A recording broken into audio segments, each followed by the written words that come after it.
having trouble with the radar, sir. What's wrong with it? I've lost the bleeps, I've lost the sweeps, and I've lost the creeps. The what? The what? And the what? You know, the bleeps, the sweeps, and the creeps. That's not all he's lost. Sir, the radar, sir. It appears to be jammed. Jammed. Raspberry. All right, guys. Today we are going on Seamen on Film. We're going to discuss Spaceballs. 80s comedy, my pick. Just want to start with a few facts about the movie itself. Came out in June 1987, and it was the number 24 on the top grossing films of the entire year, which was pretty good considering in the same month of June, Predator, Untouchables, Harry and the Hendersons, Witches of Eastwick, Roxanne, and Full Metal Jacket all came out in the same month. Solid list. So Wow. That's a big month for. I mean, that it's was some of just Blockbuster, June but still. of 1987. So 87 was happening, I guess. Yeah. Sidebar: a month from now, I would be conceived. Super great. Also, another reason 1987 was great. Let's see. A little weird. I guess, yeah. Congratulations to your mom and that random dude. Well, June is also her birthday month, so maybe that had something to do with it. Yeah, I'll do it. It's your birthday. Go over there, sweetheart. Oh my god! Happy You birthday, get pregnant Mama. if you have sex on your birthday. Oh shit! It's her birthday today, so happy birthday, Mom. My dad's birthday's today. That's I went to awesome. Buffalo Wild Wings earlier for lunch with him. Wow. Are you guys related? Are we related? He's 70. Because they have the same birthday. Okay, anyways. So IMDb scores 7.1 out of 10. And for some reason, Rotten Tomatoes scores us at 56%. I don't understand those scorings at all. And then just for a reference point, it comes out 10 years after the original Star Wars debuts and 4 years after the last of the first three. That makes sense, right? Yeah. All right, yeah. Okay. I have like a whole lot of Bill Pullman nonsense because, in case you didn't know, Bill Pullman graduated from the high school in my hometown. So my hometown sign actually says, "Welcome to Hornellsville, home of Bill Pullman" on it. Nice. So I think that's probably the only reason why I ever looked up this movie in the first place. Oh. So yeah, we grew up in the same town together. Super cool. Not at the same time, obviously. This movie actually was only his second film after, I don't remember what it is. Ruthless People, which he did the year before. And then I have a whole bunch of stuff, but I'm going to skip through most of it. He's an avid Buffalo Bills fan. He owns a cattle ranch, co-owns a cattle ranch in Montana where he used to teach theater with his brother. He owns the cattle ranch with his brother. He used to teach in Montana. His students actually convinced him to try for roles in films. He has 3 kids, but one of them you might recognize as Lewis Pullman, who had a role in Bad Times at El Royale as Miles, the little pimply boy, and currently has a role, Lieutenant Robert Floyd, in the Maverick Top Gun movie, which happens. So one kid took after him. And then I just thought this was really cool. Ever since 1986, he has only had 1 year without a film role. And that year happened to be the year that he was doing a 2-person Broadway show with Julia Stiles called Oleana. So that made sense. But he gets work done. All right, that's basically all the Bill Pullman stuff. Just wanted to. I just Googled Lewis Pullman to see his face. I recognize him, and then now that I know that that's his kid, I'm like, duh. Yeah. It's kind of cool. So I don't know. I'll tell you what, I really thoroughly enjoyed the rundown of Bill Pullman facts. I love Bill Pullman. Welcome. He still gives regularly back to Hornell, like to the Arts Council. And So you graduated from the same high school as this guy?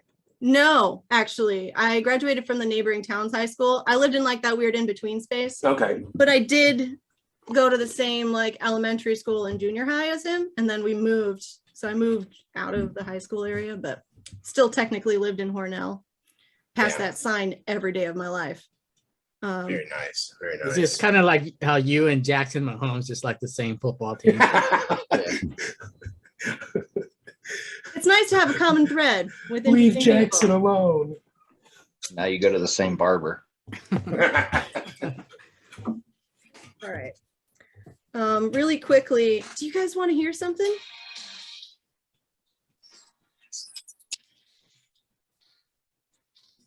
I guess, do we?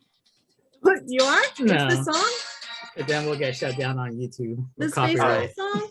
Okay, well, the Spaceball song is awesome. I Yeah, think we you, can can play only up, you can play up to 15 seconds before you get hit with the DMA or whatever. Oh, okay, cool. Yeah. Interesting.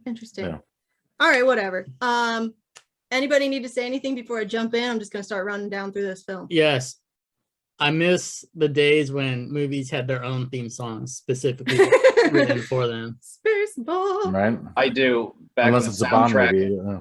soundtracks were soundtracks. It is like then all of a sudden, every movie had to have Limp Bizkit in it and shit like that. No, I want some person who you've never heard of writing a song named Spaceballs or Right. Or Danny Fast- Elfman. Yeah. Fast Well, that's Times great. at Ridgemont High, shit like that. I'm just glad This we one had the I'm just Pointer glad we Sisters. got past the Imagine Dragons in every fucking movie. Oh, I love classic rock. What Spaceballs was written by the Spinners. I don't know who that is. Really? You know that? Also, or maybe it was at least performed by the Spinners, but I don't know. I wrote it down.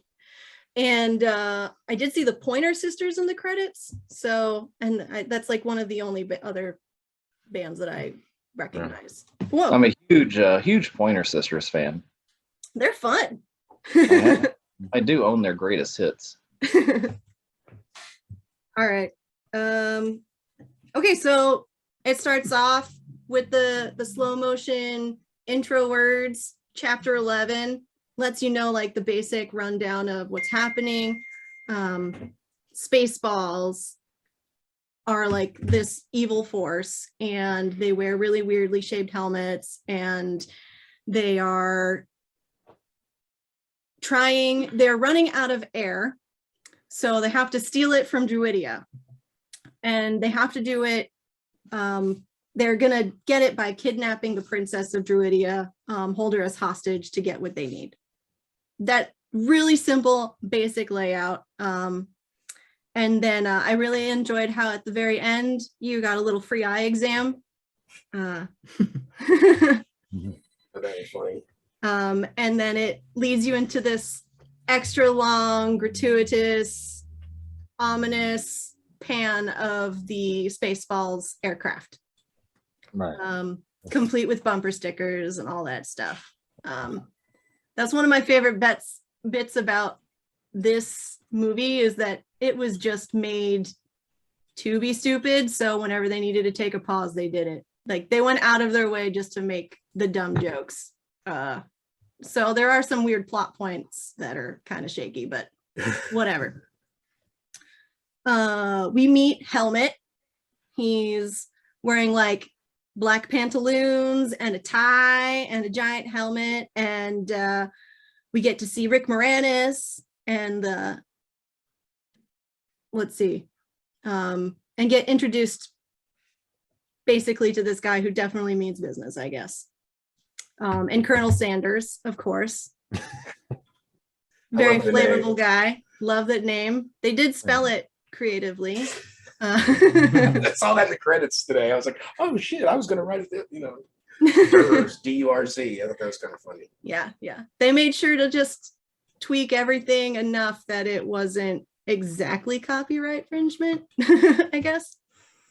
And we get introduced with Helmet the Schwartz power because he like does this basically chokehold, but on the poor guy's dick. So it's weird. Didn't see that coming the first time I watched it, and then I was like, okay, all right, we'll move on from that. Yeah, But apparently it is the a fun Schwartz bit. giving dudes mind-controlled squeezers. I was like, geez. Every time there was an available like penis joke, this movie definitely took the opportunity to do that. His tie. So yeah, there was a lot. There was more penis jokes than I really appreciate Like in a film. fourth grade level penis Yeah, jokes. yeah. Like nothing that's really Still a fun offending movie. anyone. I'm not gonna shit all over. But it was, Still fun. a lot of it worked though. Like I remember the first time I saw this movie, I was probably like 7 or 8 at the most, and like enough of the jokes, worked on an 8-year-old. Like it's funny. Like you can relate to, getting punched in the nuts or something. So I think that was kind of the beauty of like the sophomoric humor and whatnot else of it, is that it works on that level. It has the wide appeal. Yeah. Because I'm pretty sure Mel Brooks made some more sincere or cutting jokes in other films, but this one, for the most part, was just goofy. Kid friendly, yeah. Yeah, kid friendly. Yeah. Well, Blazing Saddles is probably kid friendly, but what you said earlier about this one was a 5.8 out of 10 or something, or 58% by Rotten Tomatoes. Yeah, it was like 56% or something. It goes to show that good movies that you want to watch are low rated. If Rotten Tomatoes gives something an 80 to 100, you just got to be like, I'm not watching the English version. It's like, and it's like The Naked Gun never got its due. And it's like these movies don't get their due, and these are like the ones I want to watch. It's like I could walk out of the room and use the bathroom. I didn't miss an important plot point, really. No, there are no important I was plot doing all points. sorts of stuff. I watched it 2 times in a row, back to back, because I fell asleep for like 20 minutes. And I was like, I'll just keep letting it play, and I'll just watch it again. And I realized that 20 minutes I missed was nothing really important. No. Nothing, absolutely nothing. But I guess I'd already seen the movie a dozen times in my life. But all yeah, of nothing. it's so predictable because they almost always go for the lowest hanging fruit joke. Like, all right, yeah. Okay, so after we get that introduction to the bad guys, we get introduced to Princess Vespa, her dad, the king of Druidia, and Prince Valium, whom she's doomed to marry. She's very pouty about it. You get a really interesting priest who gives a whole play-by-play like he's a sportscaster as she runs past you. We also meet Dot, the Matrix, infamous Joan Rivers. Female C-3PO. Yep, definitely. And then she just gets the hell out of there. And then we get to meet our heroes flying Eagle 5 through the galaxy.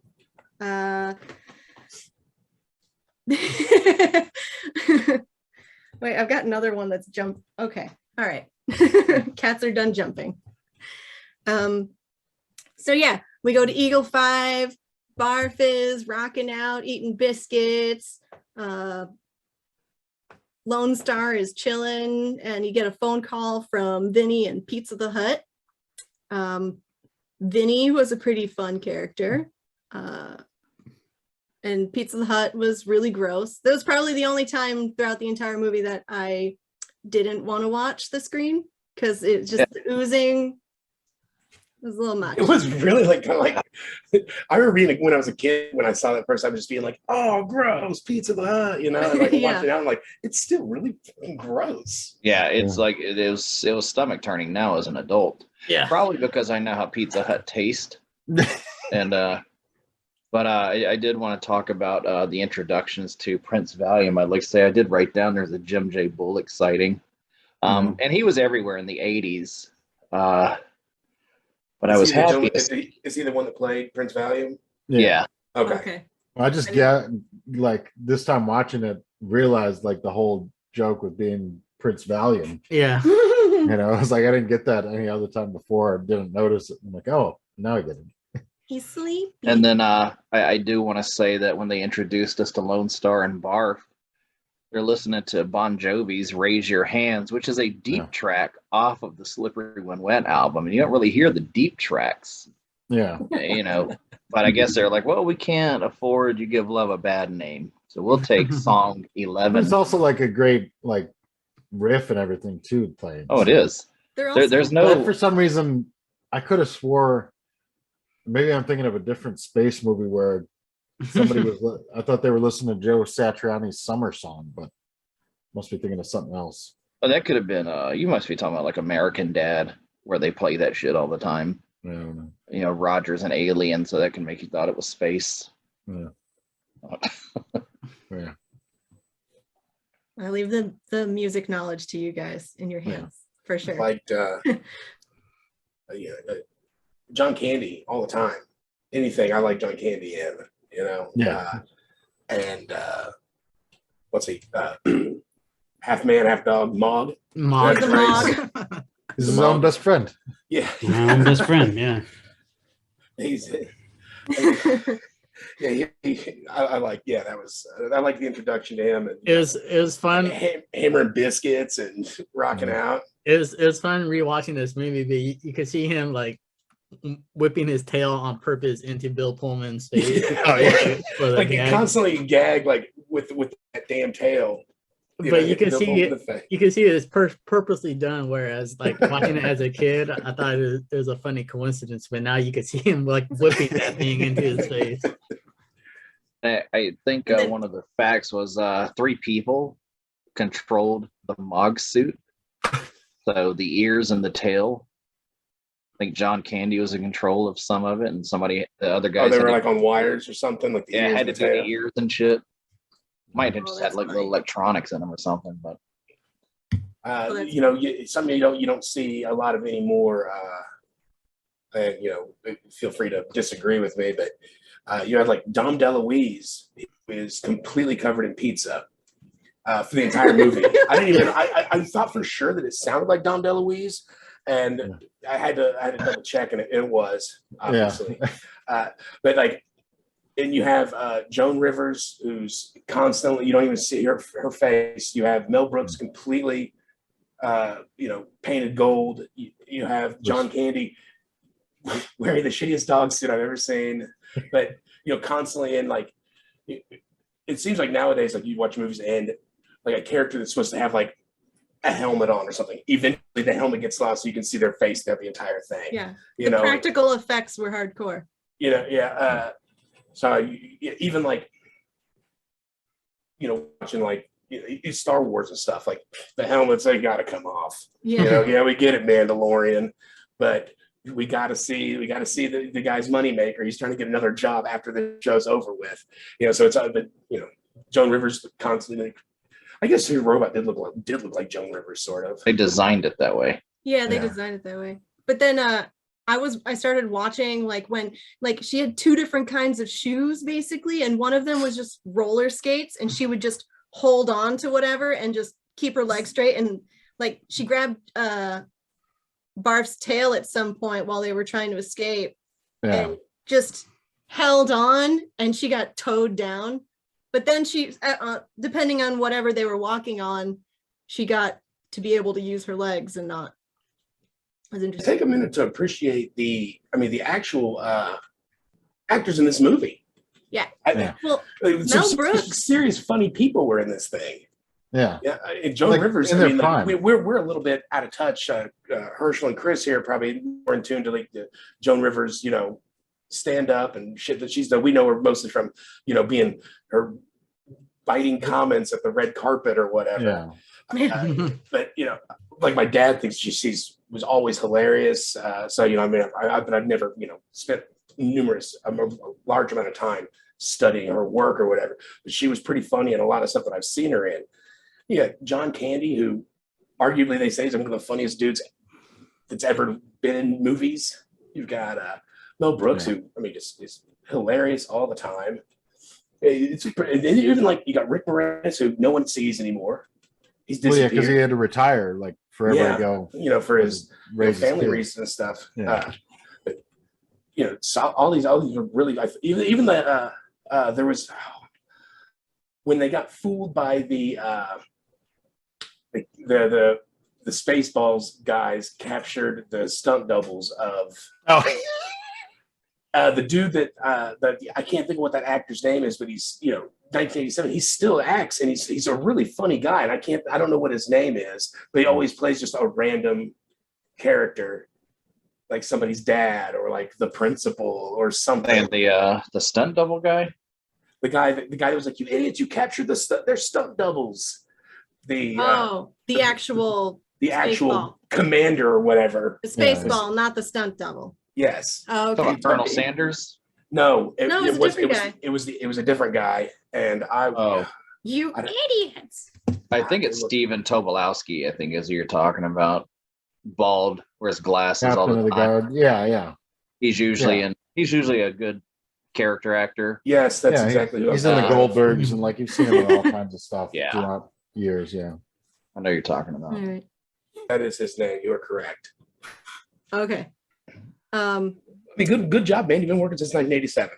Yeah, good. It was great. I just wanted to add in because you brought in like the makeup and stuff, and since it's on topic, Mel Brooks had a allergic reaction to the gold makeup, and he actually during all of those scenes is just high off his mind on Benadryl. So, I believe it. he was genuinely poisoned and had to go to like the hospital afterwards and recuperate from all of the gold makeup for some reason. So It was thick on it too. that's dedication. He was like, Yeah, get this done. I wonder. I mean, were there no animals back then to test this makeup on before they put it on humans? Because I'm sure we were testing it on all the animals then. this is like the story throughout Hollywood. It all started back in 1939 with The Wizard of Oz, where Yeah. the Wicked Witch of the West with that green makeup, it was burning her skin to where she was getting second-degree burns. And then, of course, Jed Clampett was supposed to be the Tin Man, but that silver paint was destroying his skin. He couldn't do it. All the dust or whatever was creating, causing problems.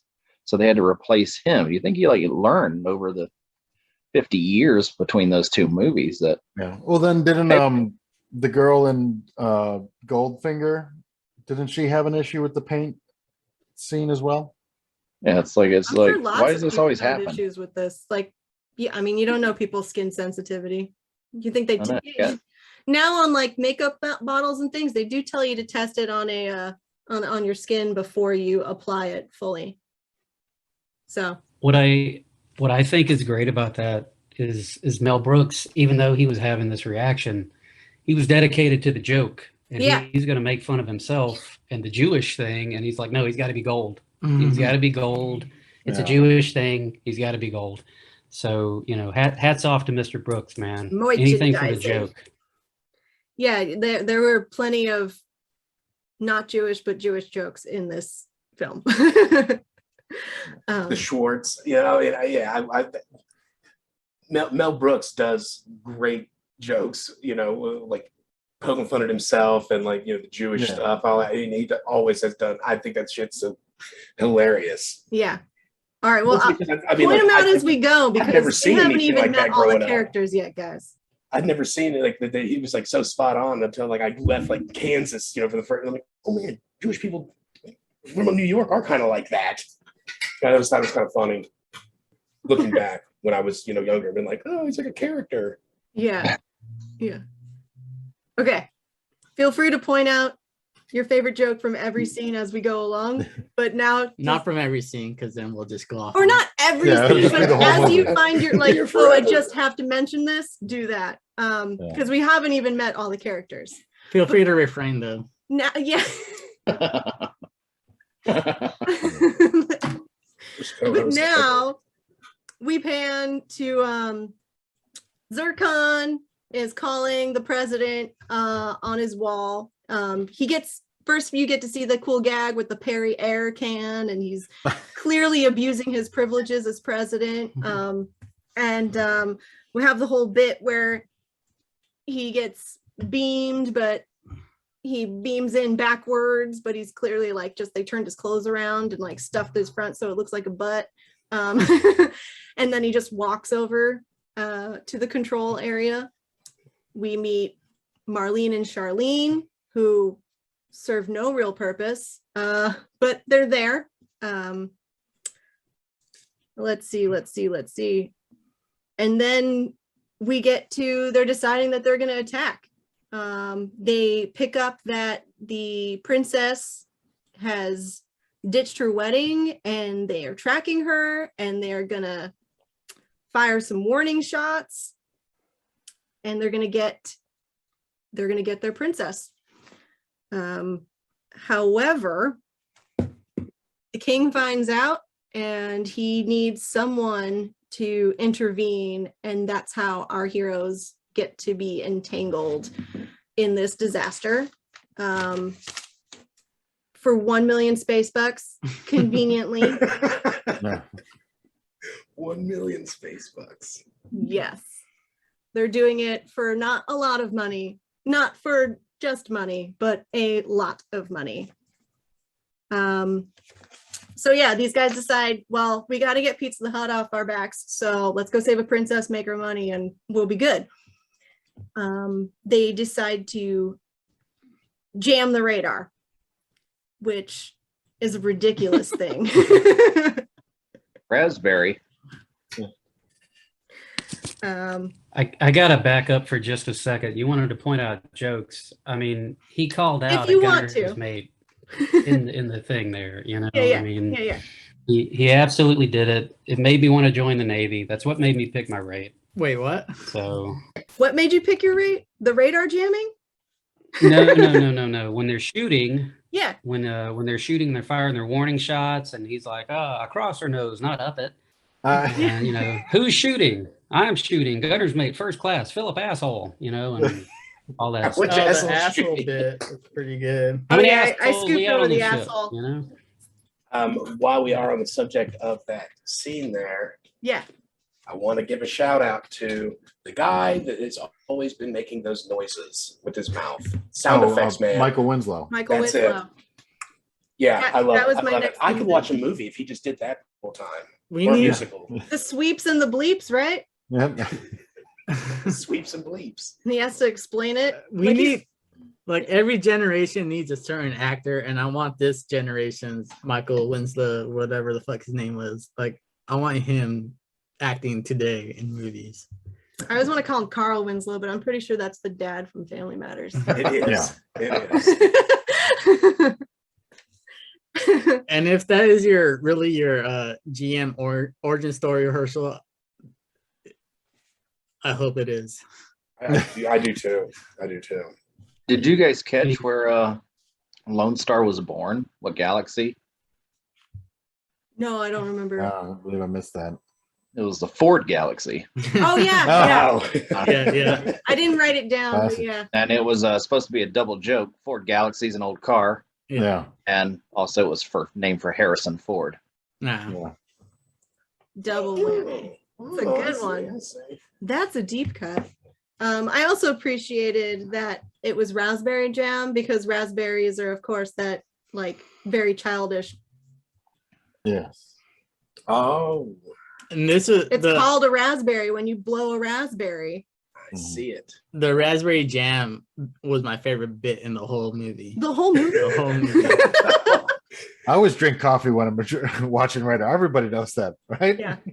That had me cracking up too. I don't know why that made me laugh like it did. That stupid coffee Mr. thing. Coffee, then the Mr. Radar. I actually found a coffee mug that says I always drink coffee when I watch Radar. And I was like, man, I know so many people in the Navy who would probably love that. Joe. I did it a lot. But yeah, you can buy them for like $18 on the internet. Great. Okay, so these guys, Barf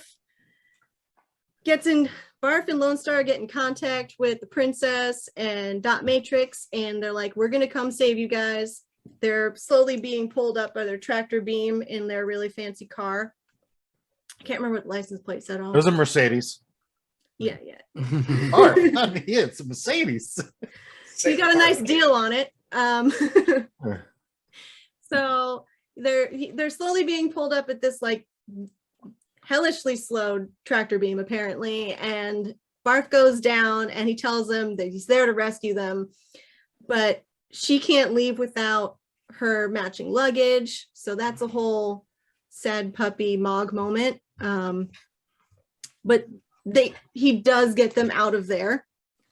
I really enjoyed that. I don't even remember this part. It switches back and forth to the command of the Spaceballs and nonsense. And at some point, Colonel Sanders gets called a chicken. It's because he didn't want to go to ludicrous speed. Yeah. I got to write fuller notes next time, apparently. I was like, wait a minute. I catch myself doing that all the time. I didn't write any notes. I was like, I know this movie, so I'll just comment on everything as we come along. Yeah. Ludicrous speed is my second favorite bit. This is just going to keep building. Is this when they went plaid? Yeah. Yeah, because they go. Tesla joke. Yeah. They say that they're going to go like Lone Star. It's like, we're going to go into hyperdrive. Everybody buckle in so that we can get away from these bad guys. And then the tractor beam finally gets the car in there, and Helmet wants to handle it himself, but there's nobody in the car. So then they have to go to ludicrous speed for masculinity purposes. Well, Lightspeed was too slow. Lightspeed was too slow. Yeah. He says, sir, like, had to catch up. We can't handle that. We don't even know if we can handle that, why would you equip an aircraft with something that it can't handle? So it could handle it. But they do go into plaid straight past them, and they lose their heroes, which is good because our heroes are out of gas.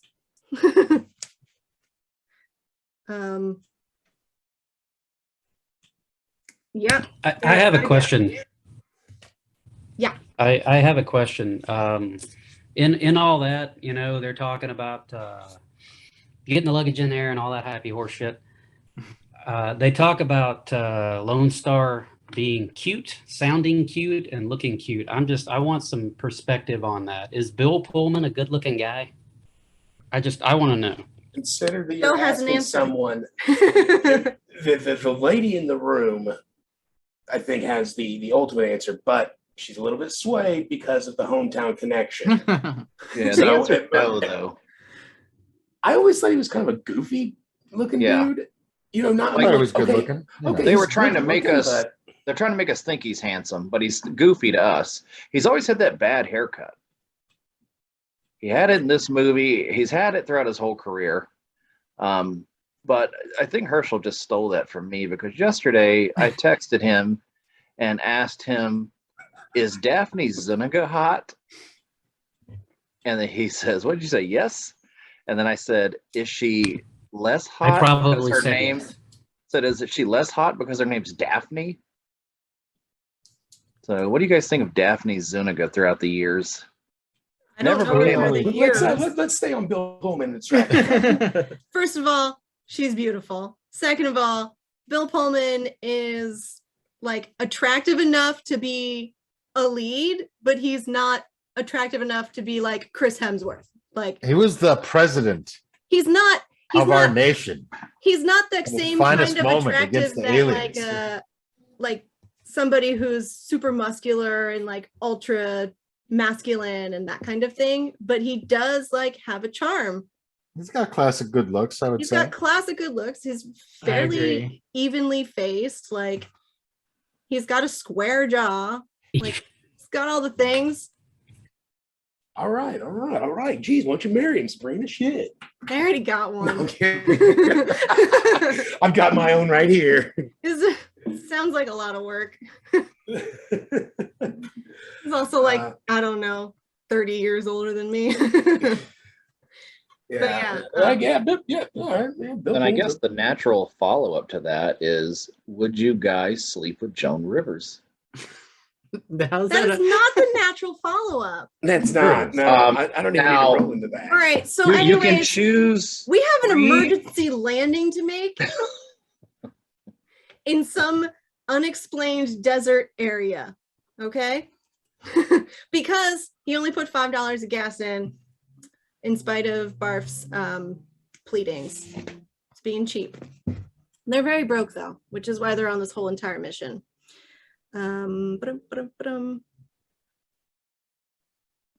Okay, so they land. They are like the princess and Lone Star are finally seeing each other face to face, and they're like, "Oh God, they are attractive," but both of them are insistent on being stubborn and assholes to each other.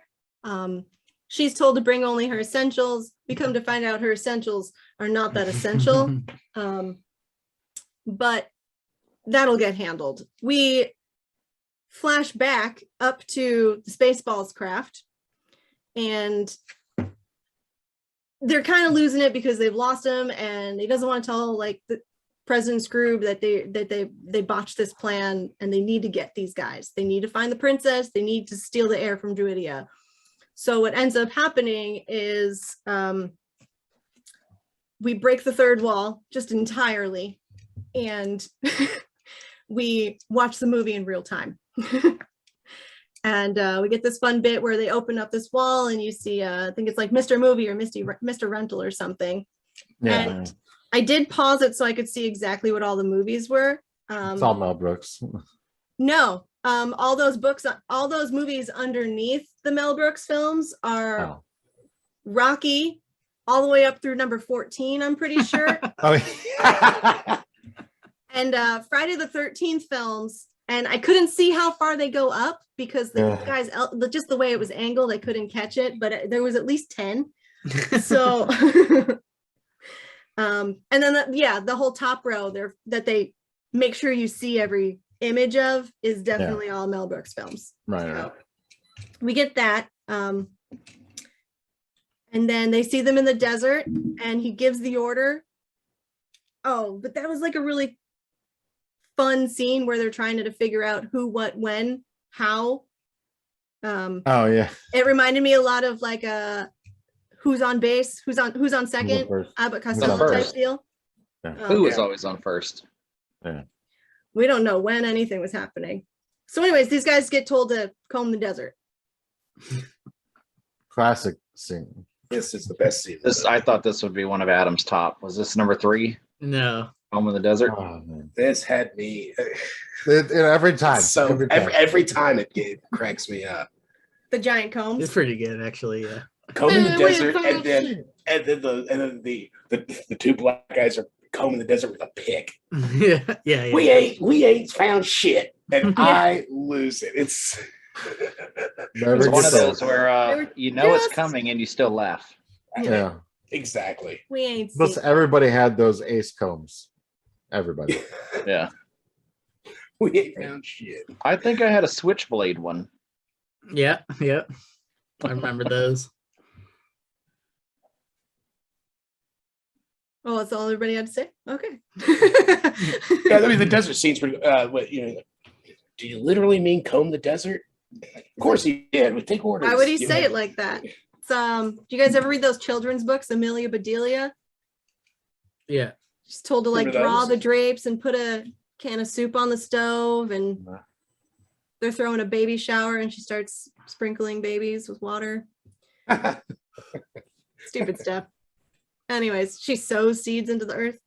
I love those, and that's what this was for me.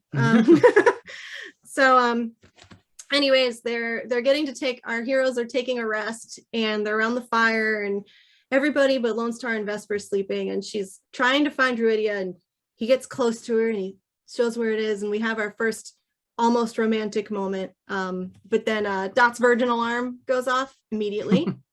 Yep. So that breaks it up pretty fast, and everybody goes to sleep because they have that really cool sun fade away, and it breaks into the next day, and they're all desperate, and they're all just crying for water and oil. This was good. And room service. Oh man. And then even further along, you see both our ladies have just given up entirely, and the guys are trying to carry them, and Barf gives out, and then Lone Star doesn't want to give out, and then he just says fuck it, and he falls. Lays her down very nicely, by the way. I did watch how they dropped her. It's great. So they pass out, and then we get to meet the Dinks. And the Dinks are very silly, somewhere between Oompa Loompas and Jawas. And they're very helpful, though, unlike the Jawas, who want to steal all of your shit and sell it back to you. And they give them water and oil, and I guess technically room service. Mm. So everybody gets their wishes. He brings them to this secret lair looking place, basement, and you find yourself in a very Wizard of Oz type moment where they're walking down the hallway and they're all like linked together and very uncomfortable. And we finally get to meet Yogurt. Hate yogurt. Even with strawberries. Yeah. They're just always popping in and out of their reality. It's hilarious to me. So yeah, we meet Yogurt. They ask what he's doing there, and he tells them like, oh yeah, that's me. I'm the famous one who holds the Schwartz, not the Force. Two different things for sure. And that they mostly use this place for merchandising. And you get this really fun shot of this booth with all this merchandise that doesn't actually exist, but Star Wars was definitely slammed hard for all the merchandising that they went hard on the merchandising. It's really funny too, like all the things that they, as the movie progresses. I mean, this is just, this is when you first see, like, was it like Spaceballs, the lunchbox, Spaceballs, and they had like some ridiculous ones, and I wish I would have wrote them down. T-shirt, the shaving cream, the toilet shaving paper cream. Yeah. And then as the movie goes on, and it's like, every product in the movie at that point in time is like, brand new. what was it? There was one that was like Spaceballs, the mat. And it was like the floor mat in the house or something. I was like, yeah. I remember the toilet paper and the towel from the bathroom area. Yeah. Yeah. So they instantly Spaceballs, the bed sheet. Yeah. Yeah, Spaceballs, the sheet. Well, in the very next scene, we get a shot of, I think it's Marlene and Charlene again, in the bed underneath the Spaceballs blanket. And they're just kind of like, ooh, ooh, not really doing anything. And you can kind of see like arms just doing this underneath the blanket. I guess that was, yeah, whatever. So Zircon calls in on that wall to talk to President Scroog and give him all of the updates. I erased something. Well, Charlene and He was Marlene reading were a book. actually- He tried to pretend that he was reading a book called Don't Blame Me by Joe Lustig. And I meant to look up and see if that was a real thing or not. And I did not. Oh, well. Yep, that's it. So anyways, we go back to the desert. I think that's when actually he gave the order to comb the desert. Yeah. That Yeah. sounds about right. Yeah, that makes more sense. So he gives the comb the desert order, and then we get all that fun stuff that we already talked about because I did it out of order. And then we get to Lone Star getting his Schwartz training. and we have him talking about how he's got this medallion and he doesn't know what it says. And then we get the throat clearing joke.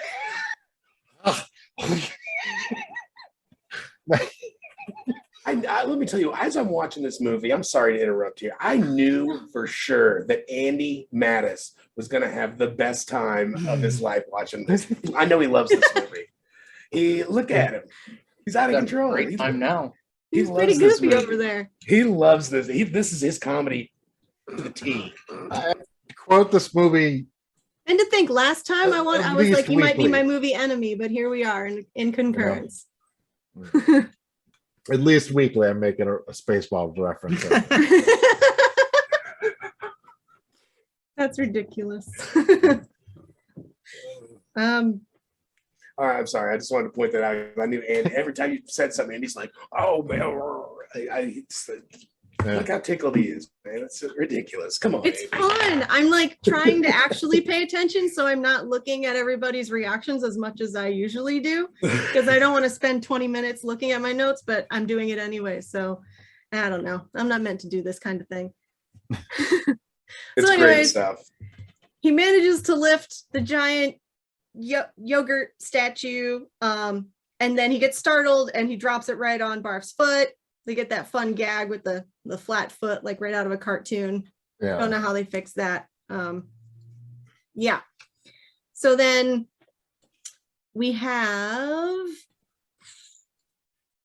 I did think it was weird though that while Lone Star is trying to use the Schwartz, you hear Yogurt next to him just like grunting, like straining, like he's doing it for some reason. So I wasn't sure if Lone Star was really doing it or not, if he was just like giving him some false hope, just filling him in. Anyways, so we get to the part where Helmet finds the giant Y that marks Yogurt's spot, and he hates yogurt even with strawberries. And Colonel Sanders is like, why don't we just go in and get him? He's like, I can't really fight him because I got the downside of the Schwartz. He got the upside. So we're having a little fun with the light and dark of the Force, but it's the upside and the downside of the Schwartz. I thought that was pretty clever. But he does decide to trick Princess Vespa to coming to them by disguising himself as her father. And he coerces her to come out, and it works very easily. She's kidnapped. Yeah. Yeah. So then we wake up, Dot freaks out. Everybody's like, oh no, we have to find her. We've got to figure this out. And Yogurt's going to send them all away. He gives them a full tank of gas. He gives them a fortune cookie in case they get hungry later. And he gives them the Schwartz ring and sends them on their way. I'm just pausing really fast to make sure you guys are good. Okay. Yep. Okay, cool. I felt like gas was kind of a thing in this whole movie. We need gas, and they got gas at the end. They can fill up gas here, like At the truck stop, they're getting gas all the time. Like I always thought in most movies in the future that take place in Galaxy Far, Far Away or the future or something, getting fuel isn't that, I don't know, it's never really brought up. It's something that But it was like a everybody running brings up, gag, like back then, wasn't it? A different, I thought you filled up the tank. No, it was your turn. Like that was used often as a comedic device. I feel like it was just okay, right on. it's also like a mundane thing that you talked about with you talk with your coworkers, but man, the price of gas is up high today. Like everybody's got something to say about it the same way like everybody's got oh, the weather's hot. So maybe that was just a little dose of boring for the sake of comedy. Yeah. Makes them relatable or something. Okay, so President Scroob gets called as on an enlisted wall in the bathroom for some reason to tell them that Vespa's been captured and they are calling King Roland and gonna get the combination code. They threaten King Roland with giving Princess Vespa back her old beakish nose. That is so ridiculous. So it's I'm not pretty even gonna- wild. I can't even describe it without sounding like a witch like a really nose. shitty person. Yeah. But I mean, Yeah. it's like It was the Wicked Witch's nose for Yeah. sure. You see like the plastic surgeon and his hot nurse and his golf caddy are all there.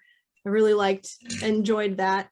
I think this might have been the scene where you also see the one cross-eyed asshole. He's still cross-eyed. Like those guys are just going for that gag, hardcore. And then they find out that the combination, King cannot handle putting his daughter through the tribulations of having that nose. So he caves, he gives them the code 1, 2, 3, 4, 5. An idiot uses that on their luggage. President Scrooge walks in a moment later, and it's uncanny. That's exactly what he uses on his luggage.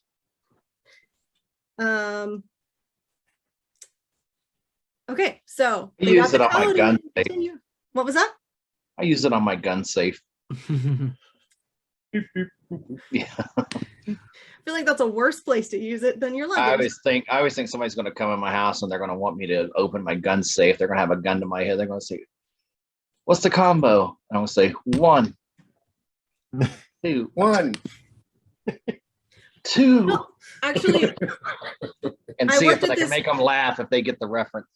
I worked Right. at this bakery that we got robbed at gunpoint, of all things to happen at a bakery.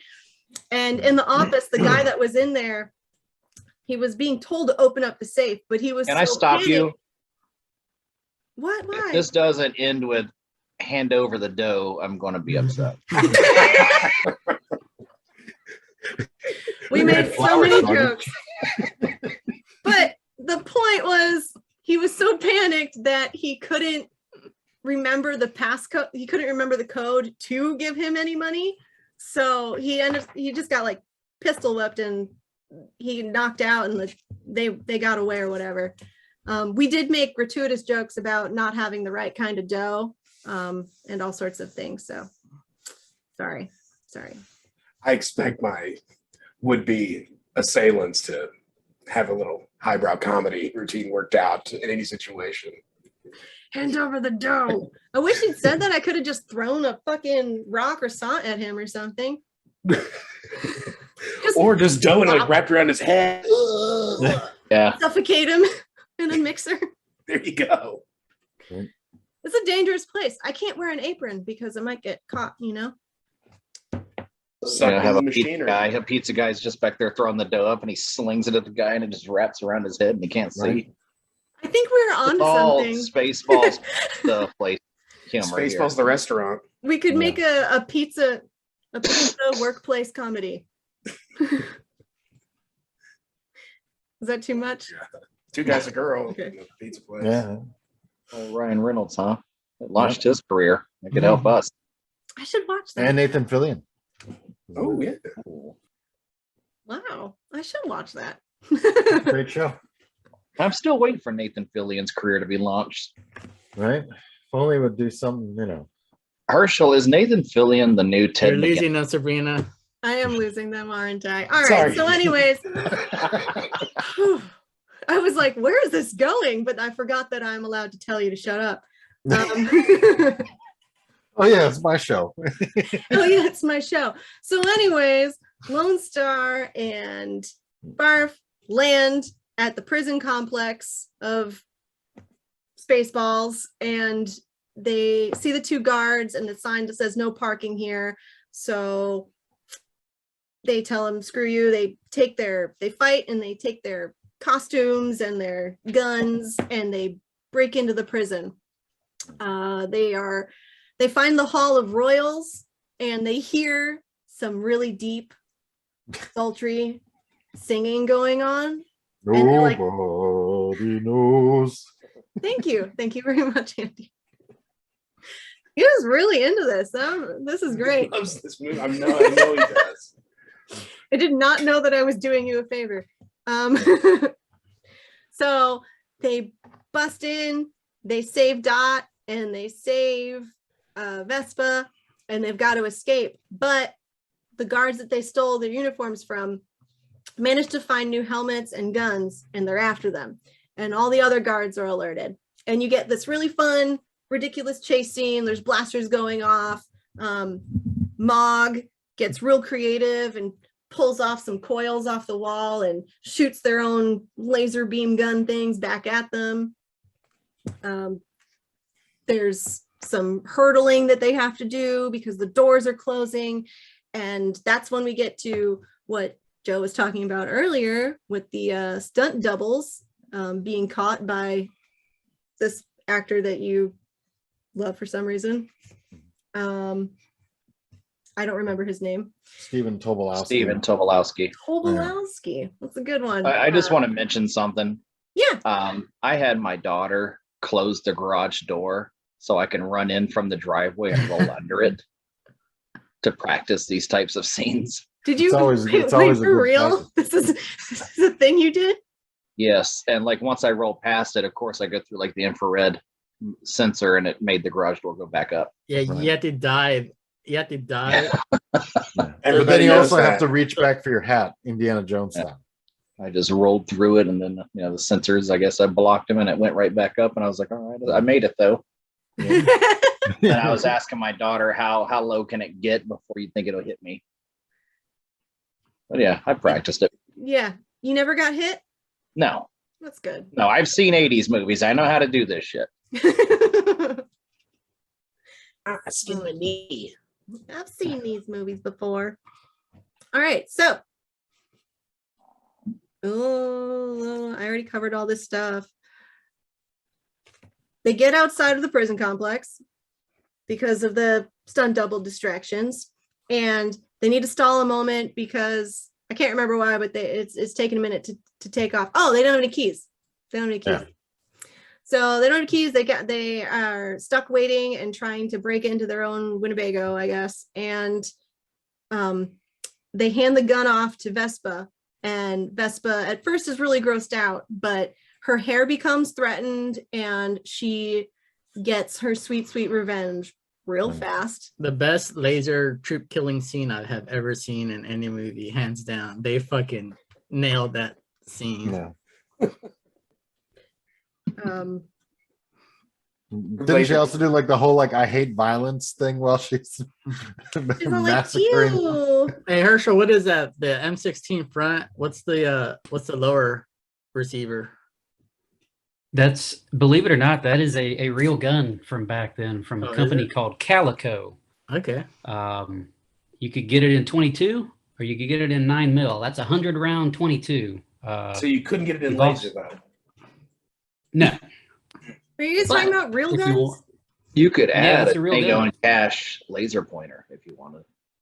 Now, Now- real quick question: How do you know this? Are you like really like a guy that studies guns and stuff? He's He's a a gunner's gunner's mate. mate. You jerk off? Yeah. What? He's a gunner's Yeah. mate. You jerk off? Well, I mean, Because some of people this just do it as a movie. job. Some people are really good because of this movie, and some people just I work. Ooh, I'm not totally into You did it radar. for 20,000 years though. I did it for a couple of years. My dad was big into it. He used to buy the the magazines and stuff. Okay, My dad So used so to you own have bakeries. you have a firearms interest anyway, Yeah, besides being a I gunner's mean- mate for 26 years.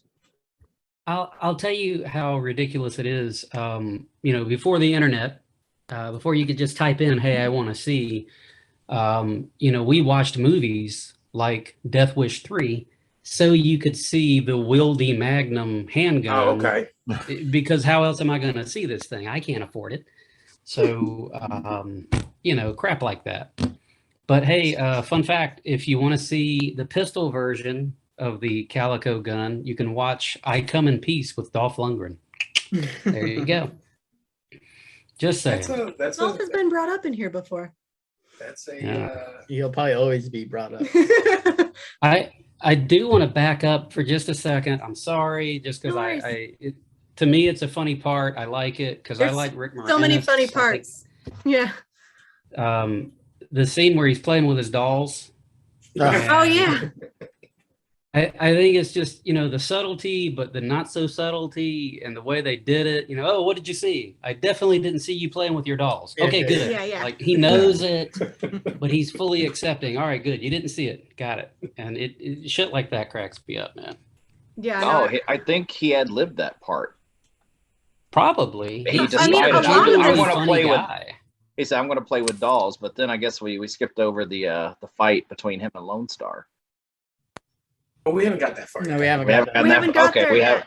They No, escaped. No, if we Because got- the dolls happen right before like they actually escape. I did write it down. Yeah, so they like the fortune cookie thing happens and he sends them off, and then it cuts to Helmet playing with the dolls. And then Colonel Sanders walks in and says, "Hey, we got her in the doctor and we're ready to go to make our threats of kidnapping and nose surgeries." So yeah, I skipped it, but I really did enjoy that. I remember staring at the toys though, specifically. I was trying to figure out, because Adam clearly has a thing. So I was staring at them the entire scene being like, did they just like take other dolls? Like, are those Barbies and they just put them in clothes? And they just look like really shitty toys.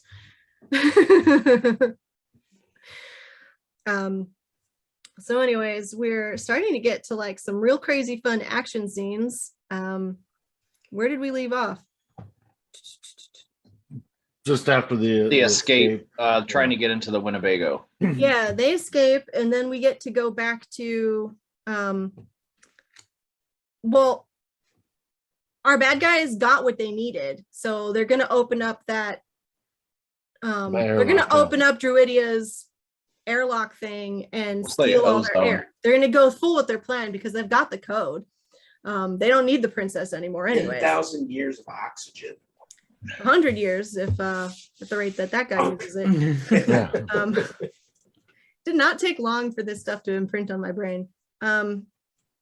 So yeah, they start transforming into Mega Maid, complete with vacuum and little shoulder poofs and everything. It was pretty fun. It's like the Statue of Liberty. It did look a little Statue of Liberty-esque, which comes into play later on. Sorry, I got to step away for a minute. You guys go right ahead. I'll be right back. Okie doke. Talk about other stuff later, then we'll come back to that movie stuff when you get back, Herschel. So yeah, Mega Maid is part of Operation Vacusuck, which I thought was a redundant name because the vacuum is obviously going to suck anyways. Anyways, so Vacusuck starts happening, and back in Eagle 5, they're like, well, how do we stop this? Because they're going to kill Druidia. Everybody's just going to die if they take all the air.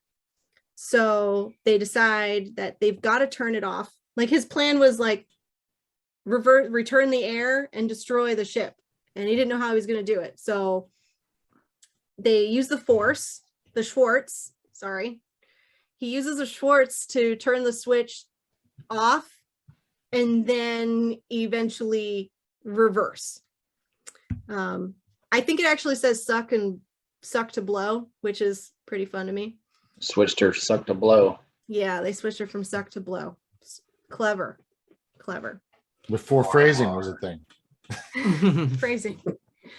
So anyways, they're actively saving King Roland and Druidia, and now they have to destroy Spaceballs in its entirety. So they decide that they need to find the self-destruct button, which is probably in the brain somewhere.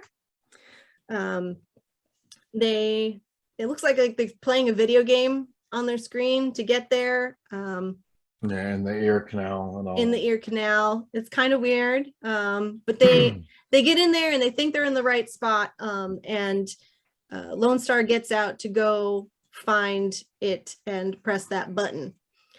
He comes up against a guard and he needs to knock out the guard. So he tries to discreetly do a Vulcan neck pinch, and the guard very politely corrects him, and this guard gets passed out. Then he uses that guard's hand to get into the bathroom, it looks like. Yeah. Because there's a guy shaving in there. But it also happens to be where the self-destruct button is. I wish that they would have taken that joke like 3 or 4 steps further into it. Like, got his ID badge, swipe. Yeah. Okay, now I gotta use his hand. Yeah. Shit, eyeball recognition. Yeah, and then like just like Well, kept then they would going. have to do something gross, and they were like, they didn't have like any open wounds, and the only deaths that you really see in this are like when they're escaping and they're just laser beaming things, and you don't actually see anything gruesome happening. I guess. Well, they do. He does. The dead horse until it was like you're like, this is ridiculous at this point, but then like taking like 2 more steps. But doesn't Like- it make you feel good? He does finish off the shaving guard with shaving cream. Right. For some reason, like And- just and pouring that it in his face. He's out. He's finished.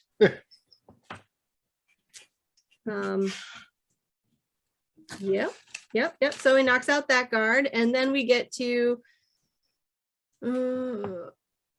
Helmet and Lone Star. Helmet finds him, The Schwartz and battle. they got to see who can handle their Schwartz better, because they seem to be pretty equally matched. I think was I see your Schwartz is as big as mine. Yeah. And so they got to see who can handle who's Schwartz. There's really fun fight sequence. A camera crew guy gets knocked. Right, which was a great callback to earlier when they do the instant video thing. Colonel Sanders and Rick Moranis like, are we still making this thing? Yeah. You know, and then it's, oh yeah, there's literally the sound man and everything Yeah. else. They don't mind There's breaking the life. wall. It was great.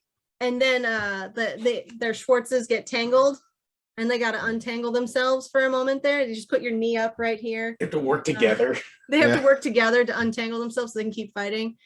And then the other bit was so Rick Moranis is 5'6", and Bill Pullman is 6'2". So they got a really good like short guy joke in there, because he held him out, like just held Helmet out away from him, and Helmet couldn't reach him anymore. But you know, that's basically where the fight ends, because he gets knocked into the self-destruct button, and now they've got to deal with that mess. Well, even before that, like he steals a Schwartz ring and everything else, you know. Oh, With he the does old, steal the you know, ring. let's shake on it. And he takes his ring. Like, you idiot, you fool for it. The oldest Oh, trick in the man. book. And then he drops it down the drain or the grate, Yeah. whatever that is. All Yeah. the cheap gags, like the typical like bully moves kind of thing, which is great. There's so many gags in here. It was hard for me to decide like which ones were worthy of saying out loud, because if I just repeated all of them, we would just be watching the movie. Because the whole plot is just so that they can make these jokes. Yeah. And, you know, and a lot of it is like that, you know, that you have to like visually see these gags being played out. It's hard to explain that. It works in the movie, folks. Trust us, it's really Yeah. funny. Luckily, we've all seen it. Yeah, I figure at this point in your life, I mean, like that movie is such a cult classic, and most of us were born in the '80s. Like everybody's seen this, right? Yeah, because he actually uses the mirror to deflect the Schwartz to hit the self-destruct button, which didn't he tried to hit him right in the crotch as per Oh yeah, usual. the Schwartz is definitely It's crotch oriented. comes from the crotch region. Yeah. He tried to hit him in the crotch with the Schwartz, but he very swiftly grabbed that mirror and deflected it, and it hit the self-destruct button. And Not only is your lightsaber coming from your They have to crotch. hold it there. Like They have to hold it there and fight each other. And then also that's also the weakest part of your body too. So if he knocks your Schwartz away and then blasts you with his Schwartz in your shorts, then I think Schwartz is just code for penis at this point. Oh, yeah. oh yeah. Oh yeah. Definitely. Your Schwartz is definitely a penis Oh man. made of lasers. So now we get one of my favorite parts. And it's this awesome 80s Spaceballs dance music. There's chaos. They need to break down the circus. The president Scroob is freaking out. He can't make decisions because he's a president, obviously. And there's just, I mean, there was like a pizza guy running around trying to escape. There were clowns. There was a bear. There was all sorts of things happening. There's the circus, like carnival literally- sideshows. Yeah, Like, they literally had a circus. Mel going Brooks on. loves doing that. Like a scene where it's just absolute chaos. Like it was in Blazing Saddles. I mean, you know, it's like you have like chorus dancers and There's like an the acrobat. police. There's a horse somewhere in there. There's just out of control. Like just tossing every type of anybody that has a SAG car that day that's like nearby on set. It's like he's just like, come on in here and just do. We don't care that you're dressed like a Roman soldier. Like get in here and get in this space pod real quick. Yep. It'll be funny. I'll make it work. So yeah, they're like Colonel Sanders and Helmet and President Scroob are all just cats. They're all scrambling, trying to get into one of these escape pods, and they get locked out of their escape pods, basically. And the self-destruct announcement lady very kindly lets them know that they've got 5 seconds or something like that to hit the cancellation button. So that's when they realize they have a cancellation button, and it's conveniently right where they started. But it is also inconveniently out of order. Yeah. So yeah, that's when we lose sight of them and our heroes escape. Barely, but they make it. They make it away from the ship. They don't blow up with all the bad guys. I guess some Spaceballs, most of Spaceballs made it out. I don't know where they go, but we find out that Pizza the Hut died. He ate himself. Locked in a stretch He got limo. locked. He got locked in a car. Yeah. Yeah. So he ate himself. Which is a sweet way to like tie that up like real quick. Like, we got locked because And then the newscaster also said something about a Rocky 5,000 something review. Yeah. So they're still making Rocky films. Rocky 5,000. 5,000 exactly. 5,000 review was out. And That's so funny. we return Princess Vespa to King Roland and Prince Valium, and the wedding is apparently back on. Lone Star and Barf take off. We cut to where they're at the 76 gas station, Galaxy Grill, diner thing. We get some really fun scenes inside this diner. Well, first off, the outside shot, the Millennium Falcon is parked there in the parking lot of this grill. So Nice. I didn't think I know. I didn't notice that. Oh, damn it. I went over everything else. I was like, what else are they referencing? But Yeah. I totally missed the actual That's like funny. poof reference. I really like this diner scene. The what Scariest scene? part of the whole movie too. yeah. Oh. But yeah, they get I was enjoying the fact that behind the waitress, the cook, like there's clearly no heat on those grills and no pots are boiling. Like they didn't even try to make it look like things were cooking. They just put pots there and buns there, and we're just like, yeah, it's good enough. So Do you need a cooking space though? not even fake steam. Well, they had a flat top with burgers and buns on it, and there was, yeah, whatever. Yeah, but everyone's getting either the soup or the special. So They just turned it off and left it out. yeah. Yeah. Barf's tail goes wild again and has a mind of its own up some waitress's skirt. We get that weird moment. And then we get this really, like, I wish I knew whatever that joke was that they were telling, but we get an alien-like joke thing happening where the guts, the little guy comes out of the guy's guts and immediately breaks into song and dance. Yeah, you get the chest burster thing from it's Alien. It's not an alien joke like joke. It is the alien joke. And he tricked John Huston to be in the movie to do it in Spaceballs as well. Oh, yeah. Not again. Yeah. Like, That's funny. That was like, okay, well, He told I John like the Huston, way that you'll be on set for like an hour.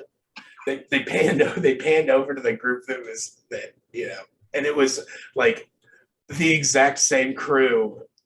They all looked exactly like the people they were supposed to be playing or whatever. Yeah, that was pretty funny. Yeah. And then you get the WB Frog dance thing. Yeah. it was so weird. And the cook was weirded out. Everybody was weirded out. Barf changes his order because he was not ordering the soup now. That was, or the special now. Clearly. How do you know we're on Pluto? Yeah. Andy, do you know the follow-up to that joke? The what? How do you know we're on Pluto? No. The guy who said it, because of the bark. Oh, Because of the bark, you dummy. Come on, Andy. Oh my God. I thought I put way too much effort into that joke and didn't get it. Till just now? Yeah, I just thought they were just making up a joke. Like that was the end of a joke, and I didn't know the first part, so there was no way I was going to get the second part. So I just completely wrote it off until just now. That was, this movie just gave me another little present. That's great. Glad we could do something. Thanks, guys. Oh, all right. Well, anyways, we leave the diner and Vespa is being walked down the aisle once again by Valium. She's determined, I guess I'm really going to marry this Valium guy. And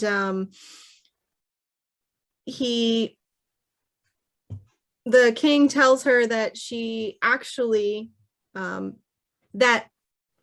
king tells his daughter that Lone Star didn't actually take the full $1 million space bucks because obviously he doesn't need it for the bad guy anymore. So he could have just taken it and made a whole lot of profit, but he only took enough to cover food, gas, and tolls, which is very, very generous, very kind of him. Yeah. And then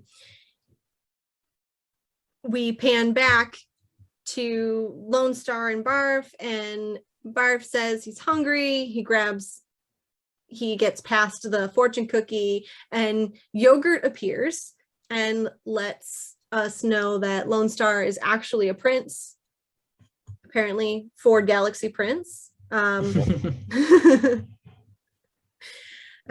should come out with that as a special or something, right? Anyways,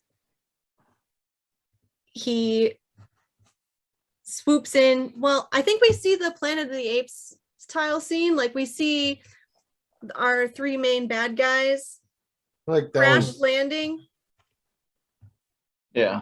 trying to think if that was after or because like I can't remember if that like closed out the movie or maybe it was not by now. No, it didn't close out the movie because they crash land, and this is why I think the maid looks so much like the Statue of Liberty, because it's just recreating that really iconic moment from the Planet of the Apes. Right. And the apes are like, there goes the planet. Spaceballs.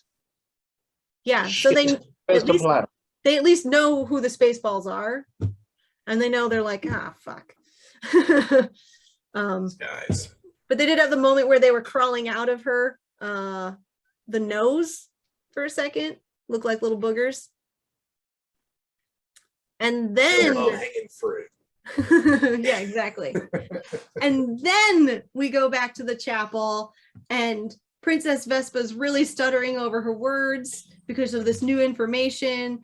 And Lone Star shows up, and he looks like, yes, Chris? So I say she's like discussing it with her father. She goes, "But I love him." Yeah. And the priest responds, "I'm trying to conduct a wedding here, which has nothing to do with love." Yeah. Yeah, that priest is pretty ridiculous. He's One of my very favorite aggressive lines in the man. movie. So cynical. So he swoops in, and he looks like he's like dressed kind of like space cowboy Elvis thing. Roger, some shit, you know? Yeah. It's really interesting. He picked up some cool duds because he's a prince and he deserves them, obviously. And they get married on the spot. And the priest is so annoyed with this whole ordeal that he just says, "Do you?" And "Do you?" Yeah. He was marrying somebody at that point. There goes the gonna get it bird done. alarm. And that's where our movie ends, guys. Yeah. Hour and 36 minutes of shenanigans. Yeah. Classic comedy, about 90 minutes. That's the game plan. Anything? It's a Mel Brooks movie, but let's just Yeah. say he was married to Anne Bancroft for a long time. And she died a long time ago, but at her funeral, he gets up in front of the crowd. He goes, "If you're here to mourn or cry," he goes, "this isn't the place." And he went on to like cheer everybody up. He's like, Anne didn't want that, so he went on being Mel Brooks at her funeral. And there's some sort of this, but it's like, yeah, I mean, Mel Brooks is one of those. It's like, hey, do you want to just have a stupid movie to sit down and watch? And you can like turn on Blazing Saddles. Yeah, Blazing Saddles is even funny whenever they take out all of the bad words. It really is. It's And good. maybe because I know they're there, but I have to rewatch that one because I haven't since I was like 18 or something. And I don't remember it very It's well. funny. I mean, it's about as crude as you can get. I think it's fantastic. It's so freaking hilarious. And I've watched a lot of his other stuff. It's all pretty Mel entertaining. Brooks movies are pretty good. They're pretty funny. so You know, I Did, mean, I love the guy. This one here is not my favorite, Mhm. but you know, it's probably still. I mean, like it's like one of the most well-known ones Yeah. out of all of them. If you have somebody like Mel Brooks movies, they're probably instantly shooting this one off. Yeah. It's this or Young Frankenstein 8 out of You 10 think Young times. Frankenstein's that popular with these new kids? Maybe not the new I'm just kids, saying, but, yeah, when I was a kid and I watched this movie, and like I said, we only had one HBO and one Cinemax, and this thing came on during the summer. I mean, I'd watch it every time it came on. Yeah. You know, I just want to be entertained. And of course, you know, you got Charlene and Marlene, the Doublemint twins. You did ask them. I was going to ask that because I didn't look it up, but because he, at the very beginning, when you get introduced to Charlene and Marlene, he asked them about chewing gum. Yeah. So I knew that there must have been, like, there was a joke that I did not get, but they're the Doublemint twins? Yeah. Oh. They were in those commercials in the 80s. They all kind of suck, just, you know, good looking twins. I've heard of the Doublemint twins. I just didn't really know. Yeah, I always wondered where Lone Star got that print suit. Was it given to him by power of the Schwartz? Like it magically appeared in his Winnebago? Did his Winnebago get upgraded at some point? Because, or is there some weird store? It was like a Beauty and the Beast moment when the Beast turns back into the prince. Yeah. Probably That's just what got I a think. wardrobe or something as he came back into Druidia, I'm guessing. And I had a problem with the way he said I'm a prince. I'm a prince. Yeah. I didn't like the way it sounded. Well, you notice, like, whenever they introduced Barf for the first time, they always said his name like they were gonna throw up a little bit. Like they would always be like barf. Especially When they like when, asked, yeah, asked for his full name. Bartholomew. Bartholomew. I will have a dog named Bartholomew one day. Oh, you know what you want to do? I think so. That's funny. Adam says no, but it's my dog. Keep wearing on. Yeah. Jim J. Bullock, Prince Valium, he was working his way to that center square on Hollywood Squares there for a while in the 80s. He was always in the corner, always up there in that corner, you know. But, he's been living with AIDS for at least, shit, it's been almost 30 years now. Really? Oh, wow. His partner died. He's been living with it for a while. But you don't see him around as much as he used to be in everything. He used to be that like go-to comedic relief character actor that you would just shove somewhere. And, you know, I don't want to compare him to the great Stephen Tobolowsky. Yeah. Does nobody else like that guy? I mean, is that a problem? I don't know of him, so. You do. You definitely do. But just now that if we start pointing him out, then you'll start saying, fuck, he's in this too. Yeah. You know, that's the way it'll be. I mean, it's kind of like Bill Pullman. I'm like, oh, this guy's in another movie? When are people going to stop casting him? Yeah. He was recently in like a mini series on HBO too, I guess, called The Sinner. Yeah, he's like, he gets a bit part in the Equalizer movies, you know?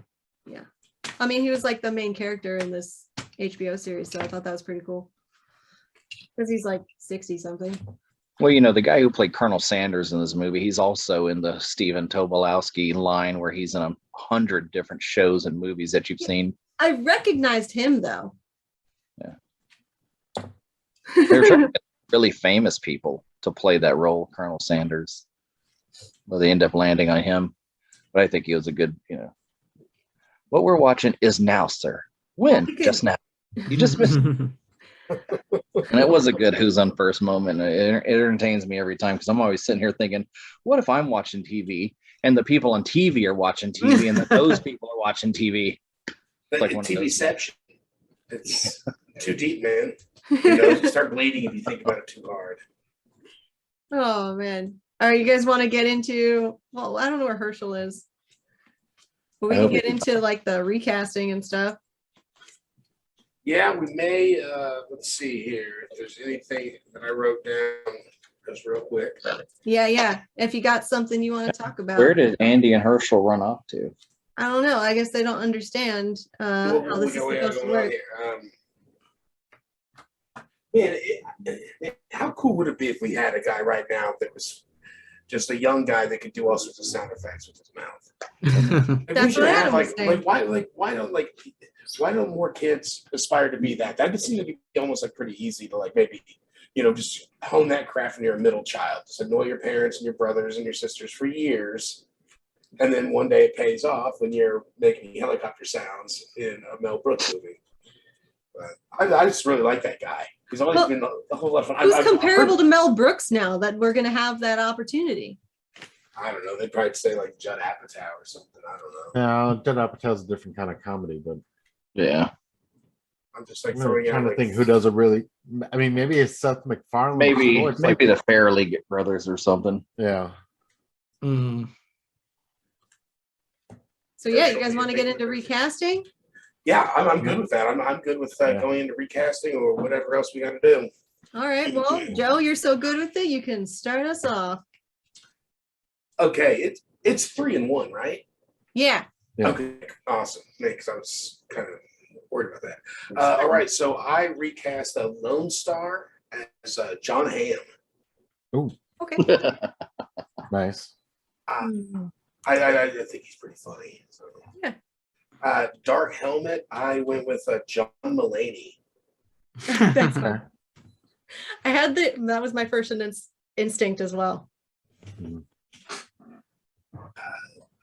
A lot of the reason is because he has that we're New York Jewish thing going on, I guess, or just Jewish in general.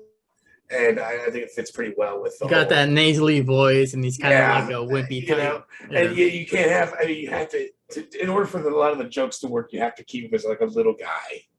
Yeah. So Dark Helmet was John Mulaney. Princess Vespa, I went with Kat Denning.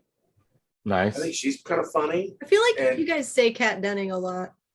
Do we? You can't. I mean, you can I'm only not use even her. that big of a fan of hers, but I just thought like I was like, like she's not you're not casting like the most beautiful woman or some plastic Hollywood Dang, chick. chill out, Whatever, Joe. she's dropped it. Oh, Gorgeous. Okay. sorry, dude. Sorry. Anyway, and then Carl Urban, I went with I made him Colonel Sanders, just because it's hard. You can't put him as maybe Mog. I don't Barf or something. But like as I'm watching the movie, I'm just like I like Carl Urban just be like kind of like a stud back there, and just parrot everything. I'd be okay with that. And that's my 3-1. So I'm no longer up. Awesome. Let's go to Chris. All right. What I did for Colonel Sanders, I did Jason Sudeikis. Nice. I like that. Very good. For Dark Helmet, I'm doing Chris Rock. Okay. I'm laughing. Again, a little guy. A little more aggressive. So my whole Daphne Zuniga thing throughout the years is like, is she hot? Can she be pretty? Is she beautiful? Throughout the years, you've seen her. But I'm going to go with a girl who I always confuse her with, that's in a lot of shit that never made it big, but kind of similar. Princess Vespa, Carla Gugino. Hmm. I don't know who that is. I gotta look that Why up. don't you She look is her in up? a bunch Like, of oh, shit and she can never really break out. she's in a million Pretty. things. Yeah. Probably been in a lot of things with Stephen Tobolowsky. Yep. And then Lone All right, Star, so we Carl clicked on Urban. Carla Hall. Yep. He's handsome. I can see him in the white Elvis suit at the end. But I thought Chris Rock could deliver as Dark Helmet. I could picture his voice delivering those lines, and it works for me. I'm just thinking, because I was thinking Samuel L. Jackson, but I think we've said him before. It was like, win, motherfucker, right now, sir. That's When will then be now? He would definitely be Soon. more aggressive. All right. How about Adam? All right. Right off the bat, 1-2 punch. I'm in the Lone Star is Carl Urban. You just went for it. Yeah. Let's give him. I think this is my first time giving him the main role. And then Vespa, I went with Jennifer Aniston, and I think they're gonna make beautiful scenes together.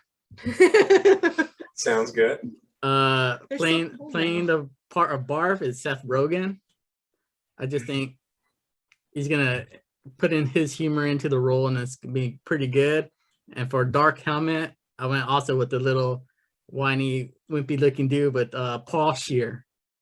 Nice. I like that. I like that a I'll lot. sure be good as Dark I'll Helmet. share would be really funny as that. Yeah. Awesome. Andy, you're up. All right. So as the census is going, I figured it was time to give like Carl Urban like the hero role. I mean, like I used him as in Tango and Cash as one of the guys. But this a little bit different in that role as opposed to being Lone Star, but Carl Urban went to Lone Star. Speaking of Carl Urban and everything else, I went with a co-star of his, Erin Moriarty, as Princess Vespa. You might know her as Starlight. Oh, The yeah. Boys. Her dad, King Roland, would be played by Bruce Campbell. And then for Barf, I went for Matt Berry. Oh, yeah. I like it a lot. And I was thinking like I could throw in another one for an honorable mention, but I don't want to overdo it. So No honorable mentions. I have so many honorable mentions. but I thought of somebody for Dot Matrix would be a good cast, but Another time. Jennifer Aniston would be a good dot matrix. You know how she does her whole oh really? Okay. I thought, and then the woman who does the Jennifer Aniston impersonations. Your audio cut out. Can you do that again, Chris? You want me to do my Jennifer Aniston again? Yeah. Oh, really? Same hairdo as dot matrix. Yeah, there. Joe's got it. Okay. Oh, Herschel, your recast, please. So I just went ahead and made Carl Urban as Yogurt. Let him do that. Get down on his knees for a while. For Colonel Sanders, I went with an older, has to reel it in. So I went with Rob Lowe for Colonel Sanders. Okay. That's a real Yeah, that's some energy on he's that reeling guy. it in. He's the man.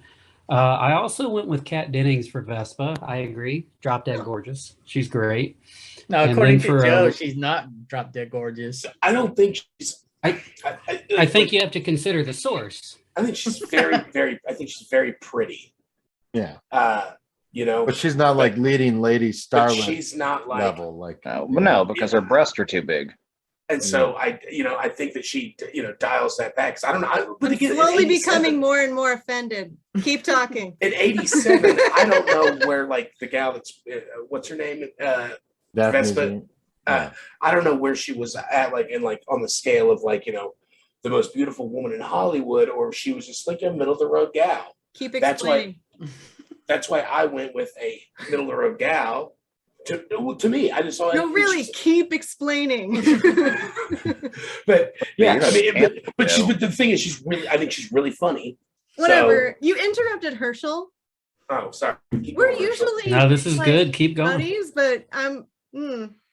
Herschel, it's your turn still. It's good, man. And the last one I got, as Lone Star, I have Joe Keery, who's he plays Steve in Stranger Things. I like this kid. I think he's good. I think he could pull it off, and he's got much better hair than Bill Pullman. Yeah. So there you go. That's it. So Joe, you can keep going. That's it. I only had one more. No, I got to do my recast, and then we're moving on. Okay. All right. So I actually also picked Carl Urban to be Yogurt. I was like, that might be a really fun role. Mel Brooks has 2 roles in this movie. Nobody needs 2 roles in this movie.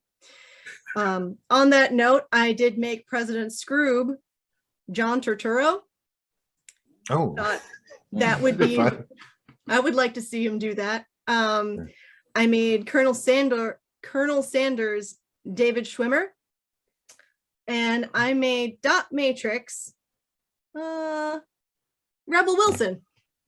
Hey, The heavy work. I decided like John Candy and Bill Pullman, I'm not gonna mess with them. So Rebel and also Rick Moranis, like he's I felt like a bad about having childhood to recast him. classic. So I felt bad about getting rid of him. Like I think if they remade it, Rebel would lobby to play Barf. probably. I have like 4 different That's her personality. versions of Barf. Right. But she'd be more like a cat for no reason because I I also love the name Barf. you guys are just being mean now. I like the name Barf for. Does everybody the mug have anyway. their sci-fi fantasy gadget Yes. here ready to go? Yep. Okay. It was pretty vague, so hopefully we get some pretty exciting things. I'm just gonna go in the exact same order. Joe, you're up first. All right, my 5 sci-fi / fantasy thingies. Yeah, thingies. I went with the Infinity Gauntlet, Thanos. Oh, okay. Yeah, that's one of. I this is in no particular order. Just doesn't seem like a fun gadget to play around with. Oh, it had to be fun. I also picked One Ring to Rule Them All. Okay, you're Hey, that was taking a over sci- the world. I picked the Pick of Destiny. Did you know that Joe was a megalomaniac? I picked the Pick of Destiny. Okay. Darth Maul's lightsaber. I really like that sci-fi weapon, gadget, whatever. And maybe I'm not. Maybe I misinterpreted this. I don't know. And then my last one was the Lawgiver, Judge Dredd's firearm, as my sci-fi fantasy weapons, gadgets, what have yous. That was pretty cool. All right. Cool. I did Chris next. All right, so you guys ruled against me. You said the lady with 3 boobs in Total Recall didn't count. No. Those are She some wasn't good- really a gadget. It's not a I think it was. gadget. I'm glad, I'm glad, Breasts are not gadgets. I'm glad you were able to sneak in that pick. Good work. So proud So, of you. I'll start off with number 5 is the phaser from Star Trek. Okay. It kills. I mean, this is like maybe the original. It kills, it stuns, and can be used as a blowtorch. This thing was multi, action. Number 4. Question. I got a question. Okay. Yeah. All right. This is a Don't- Navy Don't question. yell. If we had those phasers in the Navy, would you have to test the stun portion on ourselves to be qualified to use it? Yeah. Okay. Yeah. 100%. You got to know Would it. you have any way of knowing if I shot the phaser throughout the day after I do weapons turnover? Because I just see that there'd be a lot of abuse of like, I don't know, I just like phaser my buddy real quick. But it's like, Doesn't it use like battery power up or something so you can see There'll that be it some wasn't kind of fully charge on it, yeah. charged? son of a bitch, I set my phaser not to even stun, more like to like tweak. Oh, son of a bitch. Joe's in a reference. There's like a super could- low setting just to pinch your neighbor. Exactly. Play with it in your rack. Set it to mild inconvenience, not even stun. So to ludicrous. That fucker keeps Yeah. leaving his wet socks on my rack. That's Leverett with those his socks tucked All under right. his. I'm sorry. I'm sorry. I turned this into a Yeah. tangent. No, that's fun. We didn't. All right. We were really good. All right, my number 4 sci-fi gadget or weapon is the actual Death Star. I like that one a lot. That was on my list. It's a weapon. It's- It's built It's to an be a air weapon. station, though. Okay. No, it's a weapon. It's not like you could put it in your desk drawer, but all right. I don't think you guys know what they're gadget building. means. Number 3, the proton packs. I from said wearable Ghostbusters. gear. Nice. Yeah, you sit inside of it. It's like a big backpack. Okay. Yeah, so 3 is the proton pack. I like that. Number 2 is the hoverboard from Back to the Future 2. Yeah. And then number 1, of course, is the lightsaber / light bow staff from Star Wars. You fall in love with those things when you're a little kid. One of the first movies I saw was Return of the Jedi. And I got to see the green lightsaber as opposed to the blue and red from the earlier ones. And then, of course, it took on a whole new thing when we get to see Darth Maul with his bow staff, which was cool. And you're thinking, how come they didn't come up with this earlier? It's like, yeah, they came out with Cherry Coke in the early 80s, and then they didn't come out with any other fruit flavored Cokes until like the year 2000 when they put in lemon and lime and all that shit in them. I was like, What does this have to do with? why didn't the bow staff happen in the first movie? I mean, you should think, like, okay, we got swords. You know what we should do? We should have it where it comes out both ends. All right. Maybe some lightsaber throwing stars and shit. Okay. That's great. That's it. Great. Andy, I think was it your turn next? We'll I go with believe you. so. Yeah. So yeah, leaned into Star Trek because there's a lot of good stuff in Trek, like the teleporter. Yep. Which is a great invention, gadget, transport to other places is great. Also the universal translator, so you can easily understand people in various languages. No, not women. Am I right, Chris? Zing. Hey. Then from whatever franchise you want to pick from, but a time machine is always a good gadget to have. DeLorean. There's a lot of or different just time machines. the time machine, from the H.G. Wells or I think you Futurama should or pick anything. one. DeLorean. I'll pick Careful, Andy. They said you got to be able to wear it, whatever it is, the Death Star. Well, Chris has already broken those rules. If you're going to pick Time Machine, I think you should pick at least just one specific one. Right. Well, you know, The hot tub. Just go with the hot tub time machine. Oh yeah. There we go. There we go. Come on. But it says more fun Time like machine. can I'm of kind Russian of wearing energy the hot drink. tub. Jeez. You can Some sit in it, though. Noble. Go for a Yeah. ride. Yeah. I did go with the sonic screwdriver, Doctor Who, because it makes sense. You can fix just about anything with that. And then the deep cut, I went with the Delano 5000, which came from a movie from a guy I have an acquaintance with of sorts, Ross Patterson. It's FDR American Badass. Name drop. Yeah, you know. He went to Ohio State. He's a good guy. He's a great male romance novelist and everything else, and has created a number of great movies. Maybe we'll watch on the show one day. But Wait, what's yeah, the the Delano gadget? 5000 was this awesome wheelchair that FDR had in the movie. Oh, what did he Posted- do? That link might work that I posted in the chat. You can see Oh this shit, stuff. it does. Yeah. I'm Oh, looking at it right now. Is there a werewolf back there with a Can we watch it? N16? Can you share it into the Yeah. got security issues? What has two wheels and kills werewolves? This guy, and it's FDR. That's Yeah. scary. Is this a Yeah, there's a whole movie? great backstory on that. I'm And, interested like- in these male romance novels, though. The That New sounds- Deal. that's intriguing. So the first one was yeah, I have to bring up the title. Actually, I have it. It's okay. somewhere, Just but send me yeah. links. I'll We'll send you look at it links to later. It's a these semen great on film, not movies like semen on that. paperback. Yeah. But you know, they're great. You know, Yeah, titles. we'll and talk everything, later, so. Andy. We'll talk later. Yeah, Mhm. Adam, I want your science gadget things. Why do you guys do this to me? You All right. started this whole thing. Number 5.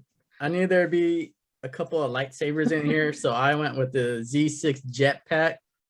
Sometimes they could be customized with Beskar, utilized by the Mandalorians, which was pivotal in evening the score against the Jedi when they were battling the Jedi.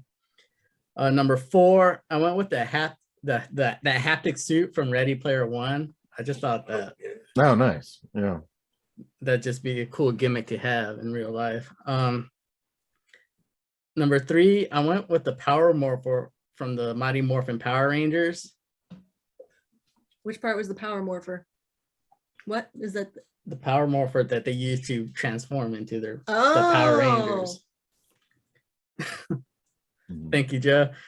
Number I 2, didn't even realize it was like a gadget that did that. I thought that was just like their magic within them or something. no, they have a belt buckle that's a Power Morpher. That's I'm Yeah, sorry. but- I last watched it when I was 6. I watched it. We 3 were months ago. 16.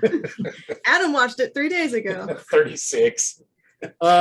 Number 2, I went with the Proton Pack from the Ghostbusters because that's a classic. Mhm.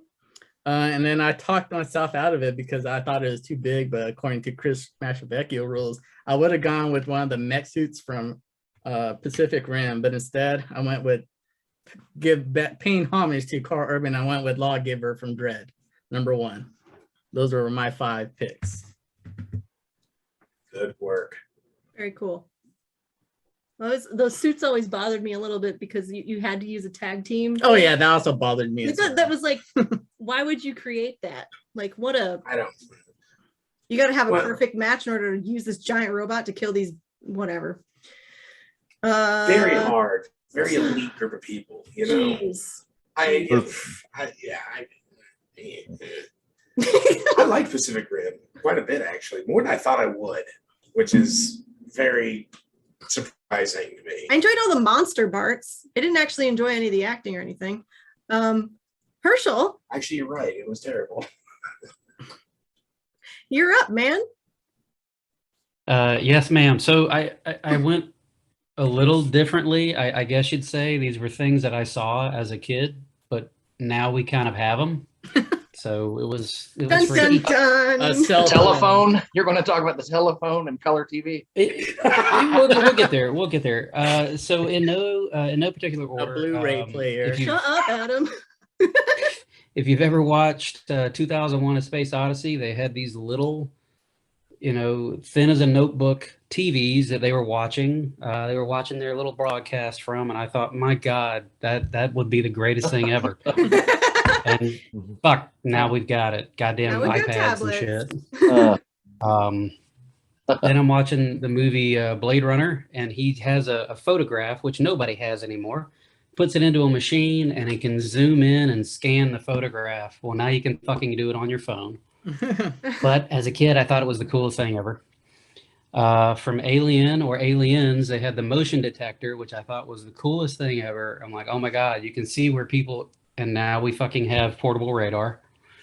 I did want a Star Trek communicator. I thought it was neat. That's why I got a flip phone for the first time back in whatever year that was. 2008. No, it was before that, my Hey, friend. what? With the flip phones. Flip phones? Oh, Yeah, yeah. around 2003, 2004. 2003, yeah. Yeah.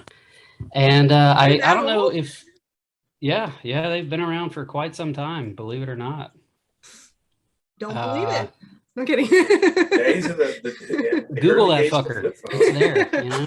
All right, sorry.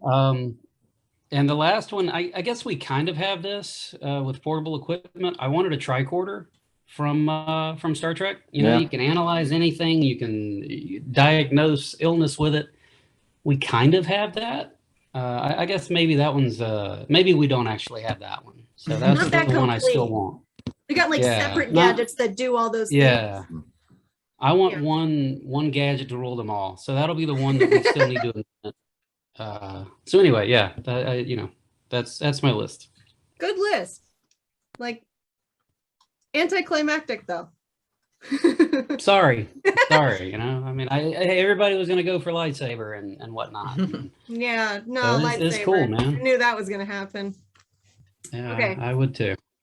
So on my list, I have from Star Trek, the food materializer. Oh yeah. Like Stuff. I just think like that's the whole premise of their show.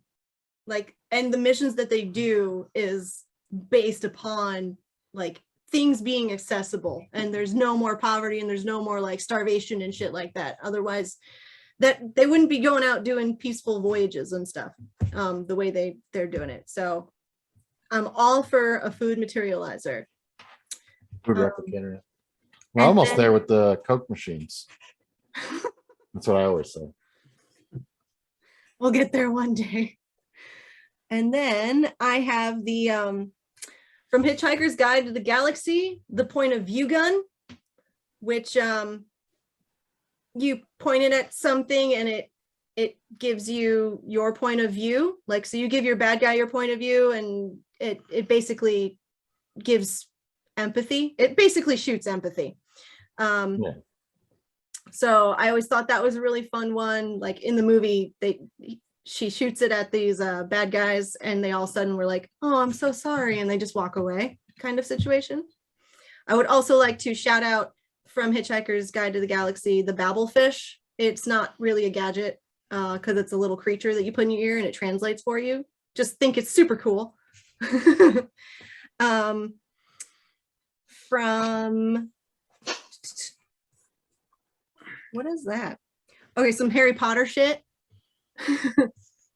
I've got two things: the faux glass and the put outer deluminator.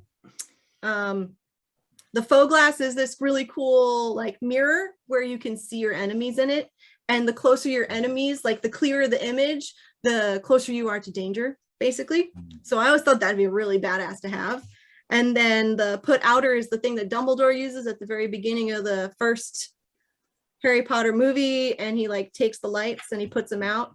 He like holds up this lighter and it pulls in all the street lights from the street lamps, yeah. and then it makes it dark, and then you can pull them out. So you just always have a light on hand. I think it was nice. It's a convenient little flashlight thingy. From Doctor Who, I have psychic paper and the watch that makes you unnoticeable. I don't remember what it's called. They were both in like the specials though, so Yeah. technically a movie. Yeah, I was gonna say Doctor Who. You've had the Christmas specials or whatever. So Yeah. So the psychic theater paper, releases. it looks like a blank page and it shows you back whatever that person thinks you need. So if you need a credential to get into a pass or a ticket to get into a movie, you show it to the gatekeeper and they'll be like, oh, welcome on in. Because all of it's there. They just see what you need them to see. And then the unnoticeable watch thing, it's better than invisibility cloak because it makes you not invisible, but people don't notice that you're there. So it makes you like so unassuming that you disappear into the background. So I think it makes it easier for like, if you wanted to sneak into a place, it's not surprising. Like you pull off a cloak and you're suddenly there. It's just like surprising because you didn't see you at first. So I always thought that was more clever. Like Joe trying to pick up girls at a bar. Very unassuming. Like I'm not even there most of the time. I think I listed 5. I think you listed like 8. Honestly. Sorry. Yeah, there's like 2 for each thing. Yeah, it's So- cool. I learned a lot about Doctor Who. I've never seen the show. Kind of sounds interesting. I wrote There's down so watches many that make you things. unassuming. There's Like, yeah, I wrote down too many things. I won't go into more. So yeah, those are all of our gadgets. Those are all of our movie. recaps. okay. Cool. So are we already Rating. at the point where we're grading us? Yeah. Oh, okay, cool. Well, Joe, do you want to go first again? I just like going in the same order. Makes it easy. I don't want to go. Yeah. You don't have to go first. You seem very torn. I'll let you make your decision. Andy, you should go first. Okay. Sure. I mean, I want to go second. Okay. it's really hard to give this thing anything less than really like 8.5. Have you ever seen Andy smile so much? He loves this shit. He's trying to give it a 17.5, and he. I mean, yeah, it's it's definitely not the funniest or the best comedy I've ever seen of all time, but I mean, it's great. It holds up. It's highly rewatchable and everything else. Yeah, it's like an 8.5, I would say. 8.5? Yeah. Righteous. Oh, I thought you were gonna go off. I was ready for it. I was ready for so much more. I was like, let's hear this. My comments stand for themselves throughout the episode. We were ready for the spiel. Okay, no spiel. Joe, second, as per request. I'm gonna go with a 7.7. Just a 7. Just a 7. You weren't No, really Start ready. over. 7. Mostly just because it is funny. Star Wars fans, I think, will get a kick out of it. So it's kind of rewatchable, or maybe just once. I don't know, but everyone should probably watch the movie. Everyone probably has already seen it, but but it's not the best Mel Brooks movie. So yeah, 7. Go watch it. It's good for the kids. It's pretty tame. I'm out. It was a very tame review. Chris, what's your rating? It's a 7.5 Dixie Cups for me. It is entertaining. I have rewatched it multiple times. I don't watch it so much now. I catch bits and pieces of it. And if it's in an area of the movie that I know, I say, oh, I want to see this scene that's coming up, I will keep it there. But I do flip around as I'm watching it now. When I was a kid, I know I watched it, let's say, a few 20, 30 times at least in one summer. And have watched it just sparingly over the past. So 7.5, I think, is a good rating to give it, because it's not his best movie, but it's it's one of those first ones I'll go Well, to we're when I not watch judging. You both said that, and I think that's interesting that you both just, like Joe and Chris both said, it's not Mel Because- Brooks' best movie, but we're judging not against just other Mel Brooks movies. Right, but I'm judging it based on if I watched another one of his movies, it'd be a lot higher. Yeah, that's exactly what I said we're not doing. But yeah. but it's a good movie. So 7.5. Solid ratings. Okay, cool. Adam? All right, I'm gonna go off a little bit. No tangents. Um, You must be concise with all of your words. I Not a don't single know. I don't know what my comedy preferences lie, but I tell you, I don't like rom-coms and I don't like parody movies. I don't need to tell. I don't like the super low hanging fruit jokes. I don't like the breaking the fourth wall. I don't need to tell me that I'm watching a comedy movie. I don't need a lot of these things. There were a lot of funny lines and funny bits in there that I really, really enjoyed. But overall, I don't care about this movie at all. With that being said, if we were like archiving this movies to be permanently sealed forever so that future generations could watch it down the line and you guys wanted this movie into this archive, I'd be like, go for it. I get it. But other than that, I don't really care much for this movie. And I give it a six Dixie cups. I see what you're Very saying. passionate. Unexpectedly passionate. Did not go. I thought maybe you'd loosened up while we'd watched it because you seem to enjoy it so much. Like when they're not breaking the fourth wall, and they're not making like simple dick and fart jokes. Like there's some really good, like really clever scenes in there, but yeah, not enough to like justify the whole movie. Okay. All right. Herschel, your rating, please. So for me, it's I'm gonna go with the majority of the group here and say it's a 7.5 on the Dixie Cup scale. I think as a parody, it works. I think it's a funny movie on its own. I think it does a great job of making fun of a lot of different movies, not just Star Wars. Again, I'm not going to base it on Mel Brooks's other movies, but 7.5 all the way. I think it stands. I agree with Chris. There was one summer on Cinemax. I probably did watch it 30 times and laughed every time. And I can watch it today and I'm still going to laugh at parts. Even, like you said, we ain't found shit. You laugh every time it comes up. I don't care who you are. You know it's coming. Yeah. You still laugh. So yeah, solid 7.5 for me. Sounds good. Did everybody except Adam give it a 7.5? Well, I I went gave it higher. a flat What 7. did you get it? Well, I haven't gotten there yet. I was just curious because I think that's pretty interesting. We don't always meet up like that. I picked this movie, so clearly I knew I was going to enjoy it. I like that all these jokes, they were funny. They were low-hanging fruit. None of them were vulgar. None of them changed over the years and became more offensive to me than they used to be or anything like that.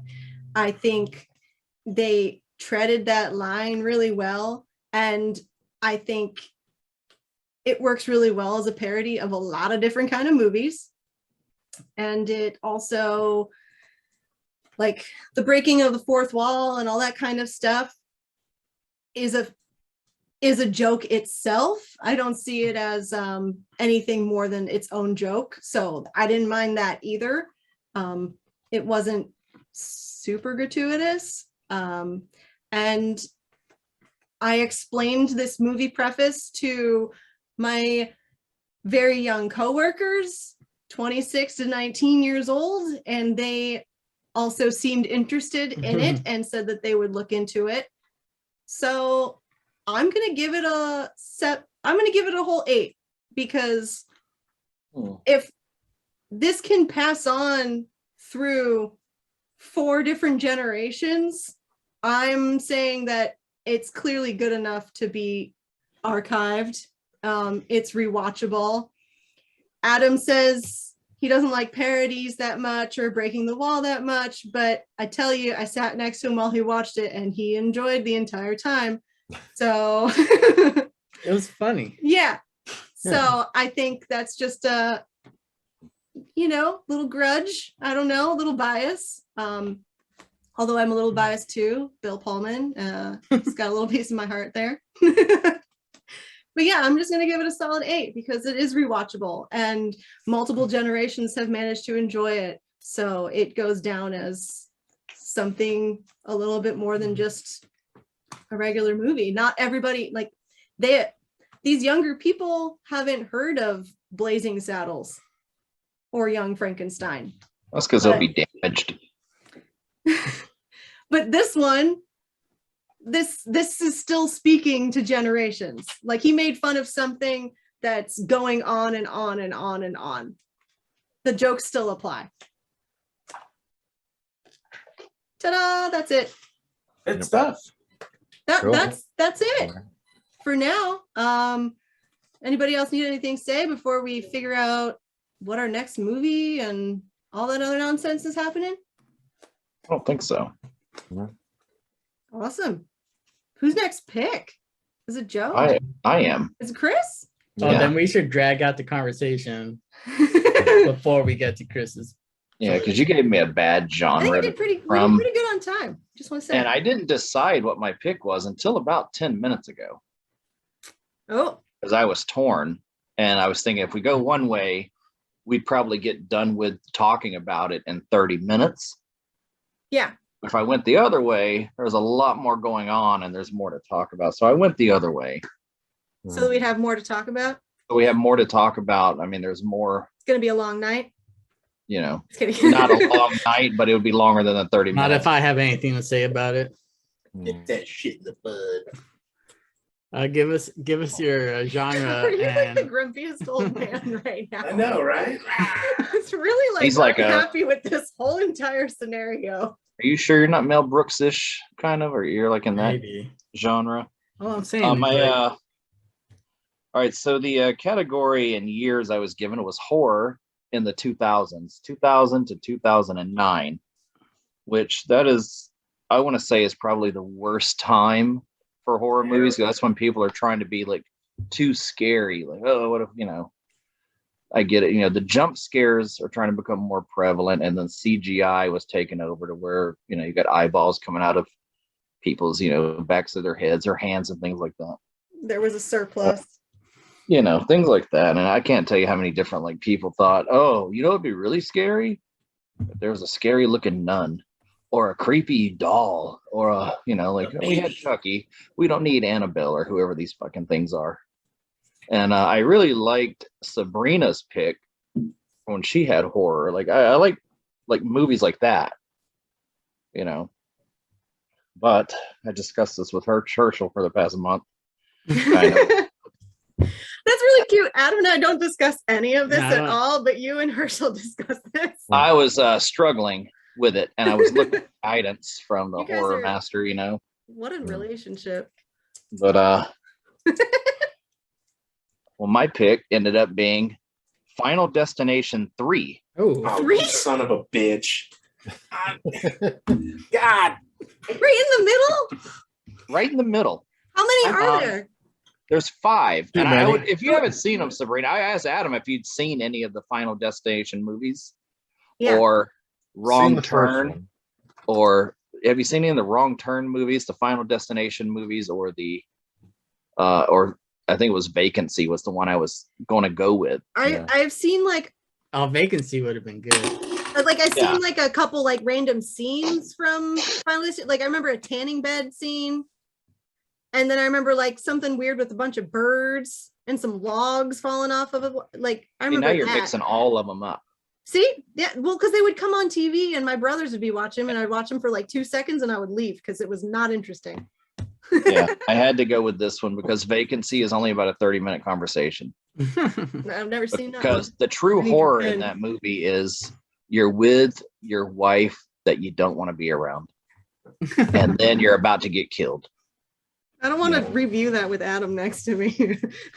Um, and then I guess the extra military instruction would be your top 5 horror movie franchises that you'd either love to see more made or they need to stop. Horror franchises specifically? Yes, There's must be more than I realized then. So is it there's a lot. you have to go 5 all one way, like No, 5 that we want to see more No. of? Or, you can say which one you want to see more of, explain why, So you can and mix it one up. that need to be stopped and say why. Okay. My Stop other top order. 5 lists are want to be no. Lists. Wait, what? No. You don't get multiple lists. Hey, I have a Joe, stop. You know, for all logistical of you fucking question. guys, me and Herschel fucking are the only ones who retired from the military. You fucking guys railed against all these fucking stupid rules we gotta follow in the fucking military, and then we get in this goddamn group, and that's all you stick to the rules. I'm the CEO. Anarchy. Fuck. Listen, I have a logistical question. Yeah. In all seriousness, do I need to watch 1 and 2 in order to understand anything about 3? Because I do not want to dedicate. Negative. I'm going to tell you this, Sabrina. You need Negative. to watch parts 1, 2, No, 3, I'm 4, not and asking 5. you, Chris. 1, 2, 3, 4, and 5. No, because I did it for the buddy cop thing, and honestly, that was like a whole month of my life gone. Yeah, but you have some You great do movies. not. You will be fine. Yeah, you don't. You will be fine coming in on number 3. Great. You don't. And Can I ask there's why there number are 3? specific reasons. What do you say? Why number 3? Why did you just go straight to 3 and not any of the other I 5? feel everybody's seen part 1 with Devon Sawa and Ali Larder and that shit. Yeah. Part 3, it introduces like part 2, the falling logs and all that shit. I don't Right, I did see drive part 2. behind trucks with Seen logs on them anymore because of that. I'll like Yeah. move out of the way. And but part 3 has a lot of Those drivers probably great loved it when it came actresses out. that I love in it. So I went with 3, Okay. and the death scene is my, so I said, okay, I like that death scene. I'm going to go with that because I think number 4 had the death scene was a NASCAR race, and none of the actors in that movie appealed to me whatsoever. But part 5 was great, and you can't really say that about most franchises. Part 5 was good. Okay. Yeah. Part 4 sucked. 1, 2, 3 were good, and then 4 sucked. 5 is great. Okay. Part 3, and that way we Part can 5 go Fast through and Furious is great. Yeah, I mean, we can go through the whole, we haven't done a sequel yet, and now we can talk about sequels. Yeah. Do they fuck up franchises or do they help them? Like Right. The Rock calls himself franchise Viagra, Yeah. So Ew. Did he Jack actually Gordon call should himself call that? himself That's franchise gross. poison. but I'm just going to say Mary Elizabeth Winstead and Amanda Crew are in Final Destination 3. Are they hot ladies? Is that why you're telling us? I think they're hot. I mean, Okay. Daphne Zuniga hot? I don't know. Carla Gugino Well, we know how you hot? feel about Kat Dennings and Is Kat- Daphne Zuniga. And But They're I'm not that serious, gorgeous. Sabrina. The reason Apparently. I think that Denning can't be considered a leading lady is her boobs are too big. I know it's my curse as well. What leading lady? I don't is- think that's a problem. Well, she's a leading lady in I the really- movies we watch. Hey, who's next? I think it's Joe is Joe after that. me. I thought it was Joe. That's why I said it. Okay. Well, hey, wait a minute. I thought there was another list. Of List of what? He said he had a top No. 5 of the No, franchises, they and make then he me went stick to rules. Oh, Did you really have an extra one? No, that's what I wanted. That one, I would but I say was thinking you could say it and then we would vote on it. with like vacancy, the top 5 would have been movies that should have been over in 10 minutes if they would just carry a gun with them. I had thrown that one out to Herschel because I know there's a lot of movies you watch and you're just like, if you had a gun, you wouldn't be in this situation. Be gone. No. You could get out of this. You could go rob a bakery, put all the bread in the bag. Joe, you Give me the ready? dough.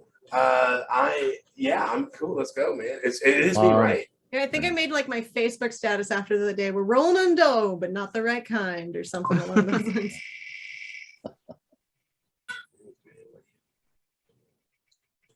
I don't like watching that. Carl Urban. Action! Action is Now we're always getting fun. into the Fast and Furious meat of their franchise with 2010 to 19. Yeah. Now we're in Don't parts, pick those. 8 through 14 here. Rocky 12, Joe. Let's go. I mean, you can pick it. Ludacris and Well, they did the one with Tyrese Michael in B. Jordan. space, in a car. Yeah, right. Pontiac Fiero. I'm probably gonna pick like I don't know, Rampage. Hey Joe, can you do me a favor?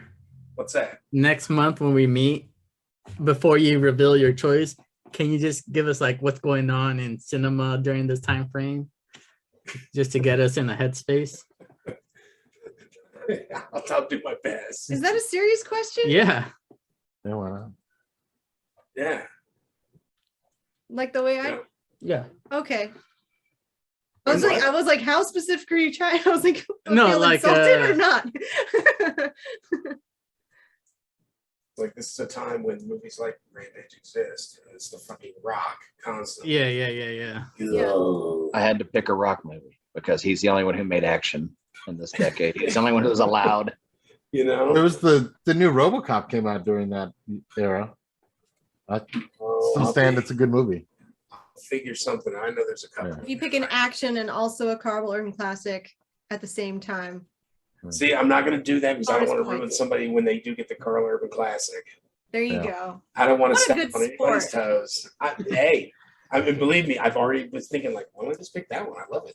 I know. I'd love to hear about it. Why is the Carl Urban Classic avoiding us? Yeah, Waiting for the right moment, you know. It's starting to really drive me crazy. It's got to go to like Did you that's been in there since the beginning, right? Yeah, Oh, that's so weird. it's teasing. All right, guys. Thanks for joining us. Keep watching. Keep tuning in. Catch us next month. Say bye, everybody. bye. Bye.